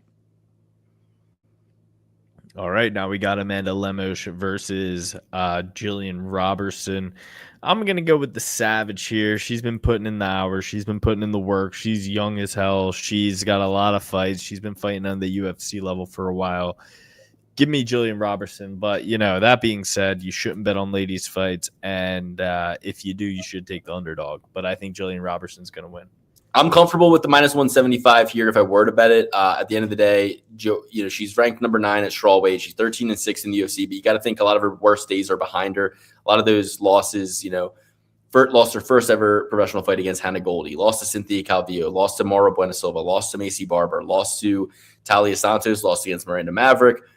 And lost to the most uncomfortable one is the loss to JJ Aldrich, and then she lost to Tabitha Ricci. What do all those people have in common? They're all UFC fighters. She's been in the UFC a very long time, but even before that, she was fighting guys in the UFC, fighting people in the UFC. Even before that, she fought. No, Joanna's the only one fighting guys in the UFC. Yeah, right. I mean, she's got an amateur win against Cheyenne Velismus. All I want for Christmas is Velismus. So, but my point is, Hannah Goldie, Cynthia Calvillo, fighting UFC fighters, Emily Whitmire, Molly McCann, like early in her career, fighting people in the UFC, Veronica Hardy, like she's fought the who's who. Yeah, she has some losses. They're mostly decision losses. She's really come into her own. I would kind of clock it at like after that JJ Aldrich fight, rear naked choke, armbar, 3 finishes in a row, loses a decision to Tabitha Ricci. Tabitha Ricci's a beast. Finishes Polyana Viana. Decisions Michelle Waterson Gomez, but beat the piss out of her. Decisions Luana Pinheiro. Beats up Marina Rodriguez in her last fight. And I just think she's going to take Amanda Lemos down, beat the shit out of her, probably get a submission, but most likely a decision. Comfortable with the 175 money line, 8 years younger. Give me Jillian Robertson. Next, we got Kennedy and Shockwave versus Marcus Buchecha. No, we don't. We have King Green versus Lance Gibson Jr. What? Refresh your page. Okay. This was just added. This was King literally Green versus Lance Gibson. It was just added. It was just added because I brought this up 10 minutes before we started the show, and that wasn't on my page, and now it is. Oh, and Amanda Lemos is coming in on short notice as well. That should be mentioned. So this is a plus. This is a 160-pound catch weight fight. That's how Trump's getting his 8 or 9 belts. There's going to be a new weight class, 160. They're restructuring the org, making an intercontinental champion, a United States American badass champion of the world, presented by Kid Rock and Bud Light, and that's pretty much how it's going to go. And I mean, listen, at the end of the day, Bobby Green, he got knocked out by Marcio Hufi. He got knocked out by Turner. He's had some bad knockout losses recently. He's almost 40 years old. I feel Bobby Green would do better fighting on a boat in bare knuckle fighting championship. He would do better fighting a boxing match against. We just had Charles Felony against Death Note. What is it? Death Sentence. Hit King Green in there against Wing C. You know what I mean? He has paid his dues. He deserves big money fights. Get him in there with Jake Paul. Get him in there with fucking. Get him in there with Jake Paul. Jake Paul's about to knock out Anthony Joshua. And you want him to fight? You seen Nate Diaz put $20K on him to win 140K, 7-1. I'll be putting $100 on Jake Paul. Listen, that's crazy that it only pays that much. 7-1. That's insane. Plus 700. Plus 700 right, for a guy. Listen, Luke, boxing matches all the time where it's like minus 1,200, and it's like two competitive young boxers. Two actual boxers, and this one is a guy who's fought only as high as like 190 pounds versus the heavyweight champion of the world. And oh yeah, by the way, this guy, he's also only fought two guys who have professional boxing matches in their career, apart from Mike Tyson at 60 years old. And you're telling me that Jake Paul is plus 700. That's insane. Boxing isn't real. You can't be putting... None of it's fucking... Oh, shit. Now everybody knows I'm wearing sweatpants underneath my cool outfit. None of it's real because you have jiu-jitsu guy, Mackenzie Dern's ex-boyfriend, whatever his name is, just got choked out by Mansour Abdul Malik after getting choked out by Trayson Gore. Jiu-jitsu's not real, you know? Then you got Peyton Talbot taking down Henry Cejudo. Wrestling's not real. Then you got Jake Paul about to knock out Anthony Joshua. Boxing's not real. So I saw somebody post a meme. It said, send Frank Ocean bedroom 2-3 years. 5 years, like 5 years ago when Jake Paul was first hitting the scene, Red Bar was covering Jake Paul a lot. Fucking goddamn, waiting on Red Bar. We're waiting on Red Bar. Waiting on Red Bar.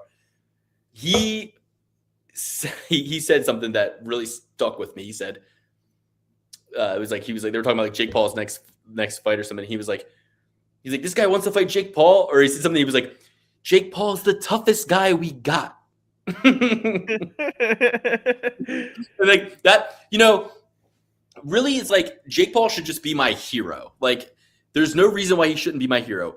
He's all hooked up. Except for the fact that he disrespected me, which actually might make you more of a fan. I mean, that was him in character, right? I mean, like that was a big. So, guys, we interviewed Jake Paul after he knocked out Ben Askren. Alex asked him, "Who's he going to fight next?" And his response was, "I honestly don't even know who those people are. Please don't ask me any dumb questions." He said to you, "Please don't ask me any dumb questions." And guys, the funniest part about this, Jake Paul is my hero. He's better at YouTube than me. He's better at gambling than me. He's better at the funniest part of this. He knocked out Anderson Silva. He knocked out Nate Diaz. I'm wearing a Nate Diaz shirt. Jake Paul knocked him out. Jake Paul has done everything that I wish I could do. Knock him out? He dropped them. Guys, the funniest part of this is 2 out of the 3 people I asked him if he was going to fight next, he fought the one guy next and then the other guy right after that. Just so you guys know. Yeah, no dumb questions. The only dumb question, Mr. Paul, is the question unasked. Is the one you don't ask. I mean, listen, Jake Paul is my hero. I'm done saying it. Like, every time I've tuned in to watch his fight, bet against somebody fought Anderson Silva, bet against somebody fought Nate Diaz, bet on him when he fought Tommy Fury. I've lost every time. I bet on him, bet against somebody fought Tyron Woodley. I've lost every single fucking bet I've ever placed on Jake Paul. I even bet him to knock Mike Tyson out. I know. So it's like, I just look at this fight, I go, how am I going to be disappointed this time? So if I bet on Jake Paul 1,000 to win 8,000, and he So loses. you're gonna be stoked he gets beat by Anthony Joshua? I hate Anthony Joshua. I don't hate Anthony Joshua, but I mean, if Jake Paul gets like if I was a Jake Paul hater, I would say if he gets slept, basically the Anthony only way, Joshua is Euro trash. All he does is sit here with his hoity-toity attitude, with his nose up to the world, thinks he's God walking on earth because he's an Adonis. And, I'm sick of Anthony Joshua. He stiffed Tyson Fury for way too long. That fight needed to happen a million times over. I didn't know Jake Paul or Anthony Joshua got knocked out in his last fight. Did he? But if Jake Paul by Usyk, right? No, by Dubois. Oh, really? Yeah, he was a big favorite and he got knocked out. But it's like if Anthony Joshua can do what he did to Francis Ngannou, you really would think that he could knock Jake Paul out pretty easily. But for some reason, he won't. For some reason, but Francis Ngannou won't even fight Jake Paul. Francis Ngannou's afraid of Jake Paul. Terrified, shaking in his boots. Jake Paul is 5 steps ahead of you guys. When are you going to realize he's a kid boy genius? Okay, when are you going to realize Jake Paul is a genius and a hero, and he's a white hat? There, I said it. I'm going all in on Jake. He puts concrete in his gloves. I hope he has liquid concrete in his gloves on the night of the evening. Maybe something the size and shape of an egg weight. Something the size and the shape of an egg weight. If it wasn't for a crab in the bucket referee, lump on my head. If it wasn't for a no good backstabbing trainer and a crab in the bucket referee stealing me. All right, so shout out to Deontay Wilder. Deontay Wilder's my hero, and that's the real question. Where does Deontay Wilder fit into all this? That should have been Jake's first call. Yeah. He got beat up by that fat Asian guy. Bad. Knocked out. Slept. By a guy out here looking like fucking David Cho.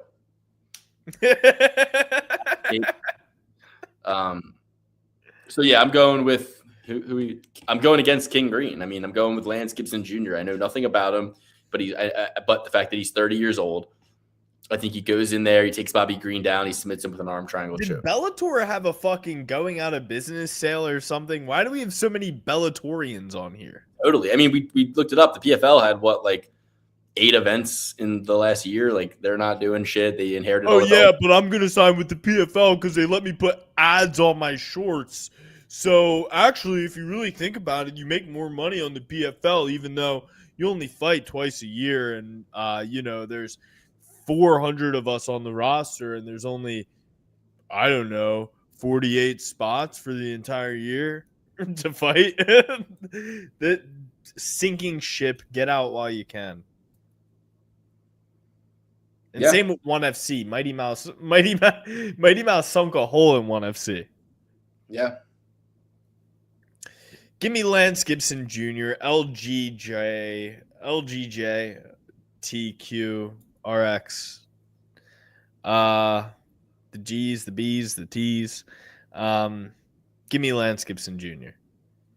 Yeah, I mean, I just think Bobby Green coming back, even though it's 9 months, he's 40 years old. He's gonna probably get years of age. Yeah, this ain't Jim Miller. He's gonna get taken down and submitted here. You're walking around with a backpack like a schoolboy. You're 40 years of age. What? I'm putting in a bet right now, actually. Steve Aspelund, Julian Robertson, Steve Aspelund. The other border to America. Anderson Brito, AJ Fry, and Manel Kape, which that's just top of the bill plus minus 290. That's going to be a hedge, obviously, but $165 bet pays $1,649. So that's the quick unadulterated 5-leg parlay we're throwing in here to try to make another 16 hundo on next Saturday night. So all right, and that'll probably be one of my only bets. I mean, I say this now, but honestly, I really don't see myself going too ham on this card. All right, so we'll both go with LGJ, Lance Gibson Jr. Next, Kennedy and Chukwi versus Buchecha. I'm going Kennedy and Chukwi. I have no respect for Buchecha. loses to Budai, hasn't won in the UFC. Jiu-jitsu is not real. It stinks. He's 35 years old. He's too heavy. He's 254 in his last weigh-in. Kennedy's 238. He's going to be tall. He's going to be strong and down to get the friction on. So he ain't getting heel hooked like he did versus Walter Walker. And even Walter Walker said, I'll never fight that guy again. I got lucky. That was crazy that he tapped. Like, nah. Like, he's like, that was crazy. Like, I'll never fight him again. So, yeah, I mean. And Walter Walker, heavyweight GOAT. Minus 150. Him and Martin Buday, though, Luke. He really is. Walter Walker's get him in there for an interim shot against Cyril Gane. Martin Buday was cut from the UFC with like a 6-1 record in the UFC. Insanity. So I think Buchecha, this is recycling day. They're getting rid of Buchecha. They're going to get him 0-2 and out the door. So, yeah, I mean, give me the guy with 5.5 inches of reach. Fortis MMA, Kennedy and Chuck Wee going to kick, punch, and beat the fuck out of Marcus Buchecha. Give me Buchecha. You got to think if 5-2, scared to fight jiu-jitsu bitch, Marcus Buchecha. Well, Kennedy and Chuck, we tapped to a much less. I'm 33. I could get more than 7 fights in by the time I'm his age. Not if you were a world champion jiu-jitsu player. I would imagine it's a little bit harder to find other low level. Yeah, fucking right. Yeah, fucking right. Yeah. Okay. I doubt that. Give me Buchecha. I have no respect for him, but I also have no respect for Kennedy and Chuck Wee and Kennedy and Chuck Wee's ground it's game. Buchecha. It's Buchecha. He's like the GOAT. But it's like it's not even that. It's the fact that this guy, Kennedy and Chuck Wee, real tall guy, real long guy, has very long legs. Got heel hooked by Johnny Walker. Bit of a wincer, though. Bit of a wincer. One thing I hate in the UFC is a wincer. Biggest wincer is the guy who just fought Shamil Ghaziv. Huge wincer. You know what I mean? I don't like wincers, and Kennedy's a bit of a wincer. Yeah, there's been a lot of wincers as of late. I don't know if it's just because the UFC finally got 1080p technology after it's been out for the last 15 fucking years.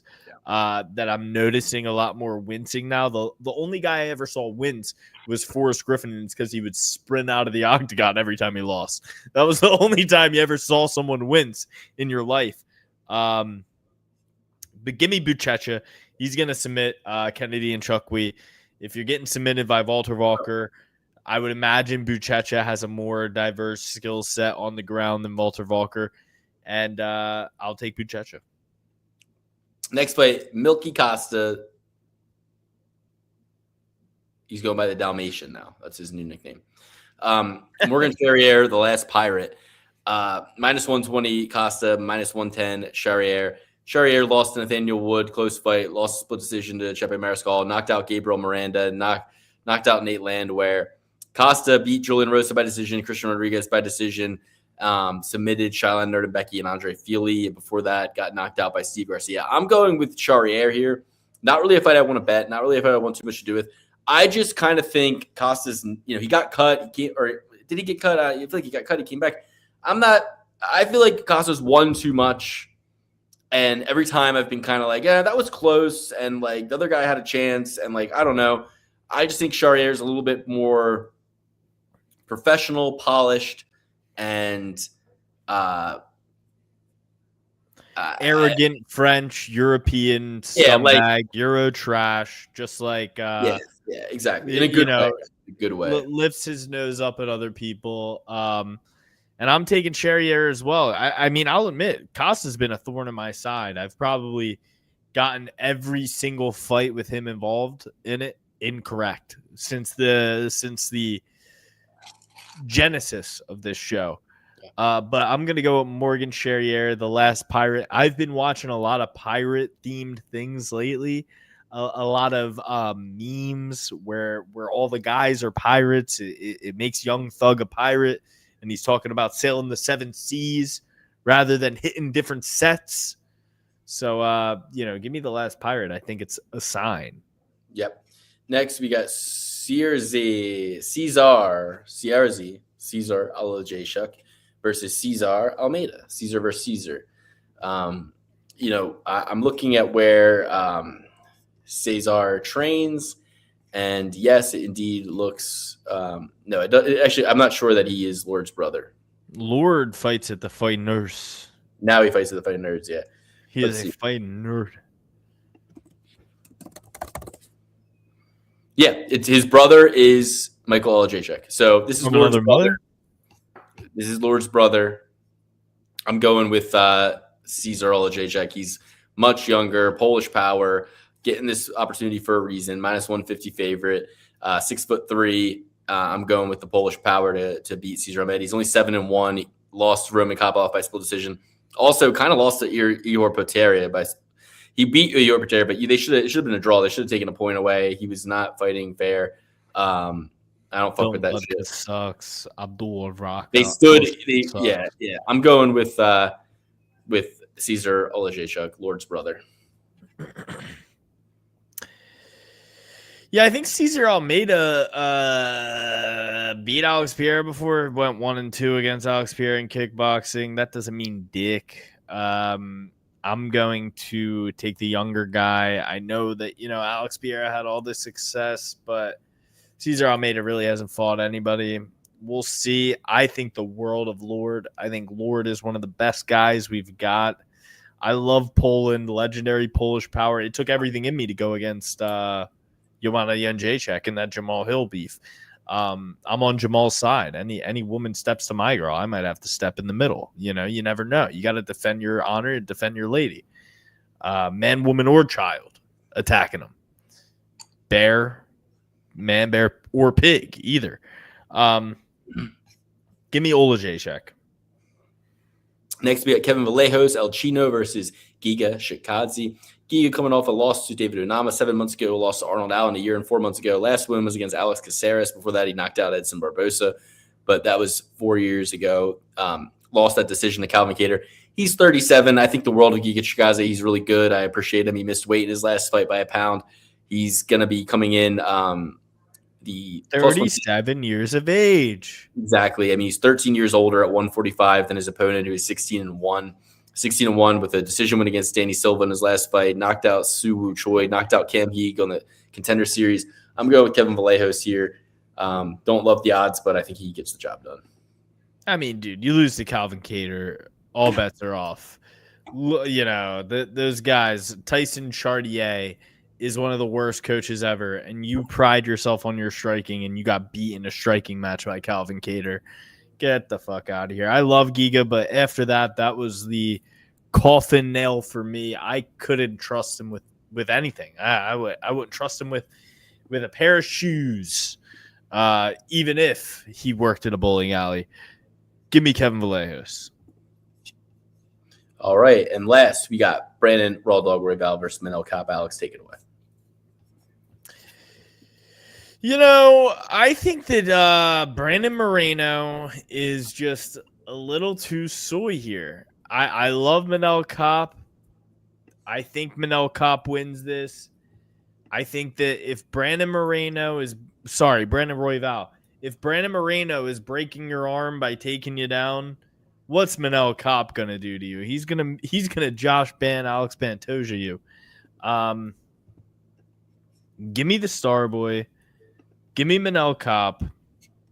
I think he's going to be the finer striker. I think he's going to turn Brandon Royval into a wrestler. I think Manel Kape is going to go for eye pokes. I think he's going to go for nut strikes. I think he's going to go for every cheat in the book. He's going to grab the gloves when they get into ground exchanges. He doesn't give a shit, Manel Kape. He wants to win those fights. Give me Manel Kape.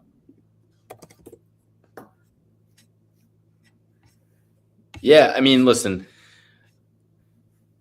And I love the Raw Dog. I think this should be a pick 'em. I don't love the odds, but I do hope and want Manel Kape to win. I think that changes everything. Everybody forgets who the fuck Tatsuya Taira is after this fight. If Manel Kape wins, they say we need Manel Kape versus Josh Van in Houston, just like you said.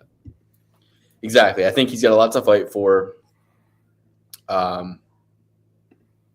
And I think that Manel Kape is more deadly on the feet.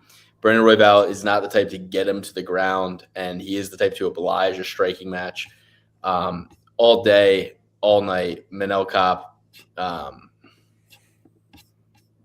by knockout. Quick question. Do you think that now that there won't be pay-per-view cards that will get a more consistently good card every time? Like fight nights will be better. I heard Because- they're going to start the fights at 9 instead of 10. Maybe they will do some housekeeping and consolidate the fights to be like 10 to 12 instead of 12 to 14 fights on a night, and keep it a little tighter, keep the roster a little tighter. You know, I mean, we bitch about some of these guys that they have on the roster, but at the end of the day, we kind of like having shitty guys on the roster to like entertain us and also like give us some good little like betting opportunities. So yeah, I mean, the most high level fights are always the kind of the most boring fights that you'll ever see, like Yoel Romero versus Adesanya, where it's like unstoppable force meets immovable object, and instead both of them. Marvin Vettori versus Bruno Ferreira. Bruno Ferreira, a guy who finishes all his fights, versus Marvin Vettori, who's never been finished, right? Kind of different. That had some action. But I'm saying like two very high level guys will oftentimes lead to no action. Two very, very dangerous guys are afraid to engage with one another because they both know how dangerous each other are. But yeah, you want to get on to the final picks here? Call it a good evening. This podcast flew by. It doesn't even feel like we've been here for 2 hours. Yeah. Give me a second. All right. Any thoughts on the Eagles game? 4 interceptions, Terrible. 1 fumble. Terrible. I mean, if they were egging Homeboy's house after the last game against the Bears, he's out there in Vegas like, Jesus Christ, they're gonna kidnap my family. Like he's probably so upset. Like sitting there like, my offense has not gotten any better. What the fuck am I gonna do? Yeah, he's got the Tim Waltz treatment now. I think people are just going to be driving by saying crazy stuff to him. It's terrible news. The Eagles are cooked. I mean, I called it a couple weeks ago. I said this is very reminiscent of when the Eagles went to the Super Bowl against the Chiefs, lost, started the next season, 10 wins, no losses, and then lost out for the rest of the season, lost first round of playoffs. It's just what it looks like from where I'm sitting. Yeah. Because even the wins weren't convincing. Like all of the games have been closer than they should have been. Nothing has been like a end stamp on a game. It never had like a game where you can sit there and be like, oh yeah, we'll hang our hat on that for sure. This is a good team. But at the same time, I don't think anybody's good in the NFL this year. Like there really aren't too many good teams. When the Patriots with a sophomore quarterback are number 1 in the AFC, you know, the Broncos are really good, I think, but even they have stumbled through all these games, won every game by like 1 possession, haven't been that convincing. But yeah, I mean, who can you even look to as a good team?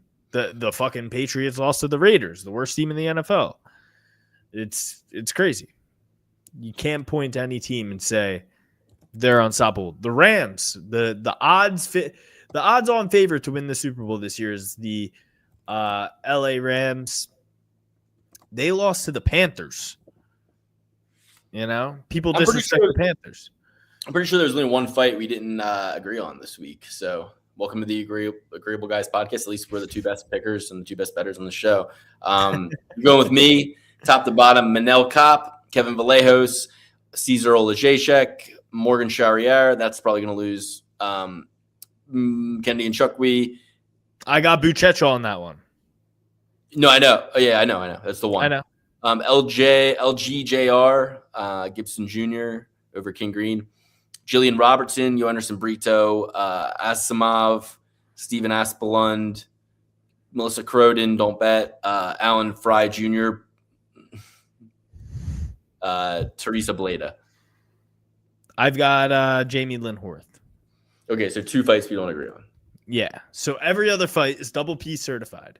The only fights that are not double P certified, I have Jamie Linhorth, Luke has Bleda, and then the other one that's not double P certified is I have Buchecha and Luke has Nchukwi. And then Dolby certified picks, just top to bottom: Manel Kape, Kevin Vallejo, Cesar Jacek, Morgan Charriera, LJ Jr., Julian Robertson, Anderson Brito, Y. Asimov, Steven Aspelund, Melissa Croden, AJ Fry, and that rounds out the 13 fights on this week's card, guys. I also added Ola Jacek to my 5-leg parlay. It's now a 6-leg parlay with a hedge opportunity on Royval. Beautiful. Love to All right, see. guys. We love you. Join the Patreon. We're going to be switching over to a members-only YouTube model soon and getting rid of the Patreon, but get it in while you can. At least you'll get the link to the open bet sheet, and then we'll make sure you get that link, whatever the new system is. But if you go to the Patreon, you got to get in for the full year, not just month to month. We're shutting it down, but buy it for a full year. Buy it for a full year. Give me the $100, and then you get the link to the open bet sheet. That's what you really want. Would have paid for itself this week. Like I said, $2,300 in profits posted in the open bet sheet. So we love you. We thank you. Entertainment purposes only, not financial advice. Odds subject to change. Don't gamble. And if you have a problem, seek help. But we love you. And happy holidays. Merry Christmas. Happy New Year. We might be back to do a little end of the year recap show. But mostly, I think Alex and I are going to take some time over the holidays and kind of think through the future of this show. I mean, it was the perfect parlay pursuit. We still got Dan in the fucking, in the intro music. In this episode, dude. I don't. So we'd like to get him out of there, and we're maybe considering doing like an AI version of Dan, like an AI robot deep fake of Dan. I looked into it, and I have full legal right to use his image. I own his likeness for perpetuity, so you can't stop me from creating. I kind of want to do it like Chef on South Park, like when Chef left South Park and they just brought him in and made him say all kinds of wacky stuff. Like I would love to do that to Dan. So, but we might launch a whole new YouTube channel together. Just me and Alex, a different show, kind of like how Dog or Pass podcast went to Bookie Beatdown. It might be kind of a similar transition, but we'll check in on this channel to let you know where we end up. And we just got to get Dan out of here and out of everybody's memory and not have him associated with the show anymore. But we love you. We'll see you on the other side of 2025, maybe a little bit before, but we got a 6-week break after this card. So if you don't see us for 7 weeks, know that like Red Bar, we're just building a new studio. We're building a new direction, and we're going to come back strong, and we love you, and we'll be here. So sorry I wasn't active in the Discord last Saturday. If you want to join the Discord, we would love to chat with you in the Discord. Just make yourself heard, make yourself known, talk to us. Dan had to quit the show. He's going through some things. He's just going through some things. You see Dan at a University of Texas game with a couple of ladies. You see him out there gallivanting in Austin, Texas. Any of size. You see him at the mothership performing in front of millions. Yeah. Thanks, Trump, for the too long. Yeah, I mean, 6 weeks is a lot, but we're gonna do some reflection. We're gonna do some stockpiling. We're gonna do some plotting, planning, and we're gonna return really strong. Whether it's on this channel or a new channel or under a new brand, under new ownership, we're gonna have some surprises for you guys. We love you, and thank you always for being here. Let's keep at it, everybody. God bless. God bless and Merry Happy New Year and Merry happy Christmas. Thanksgiving and Christmas and Hanukkah and Kwanzaa.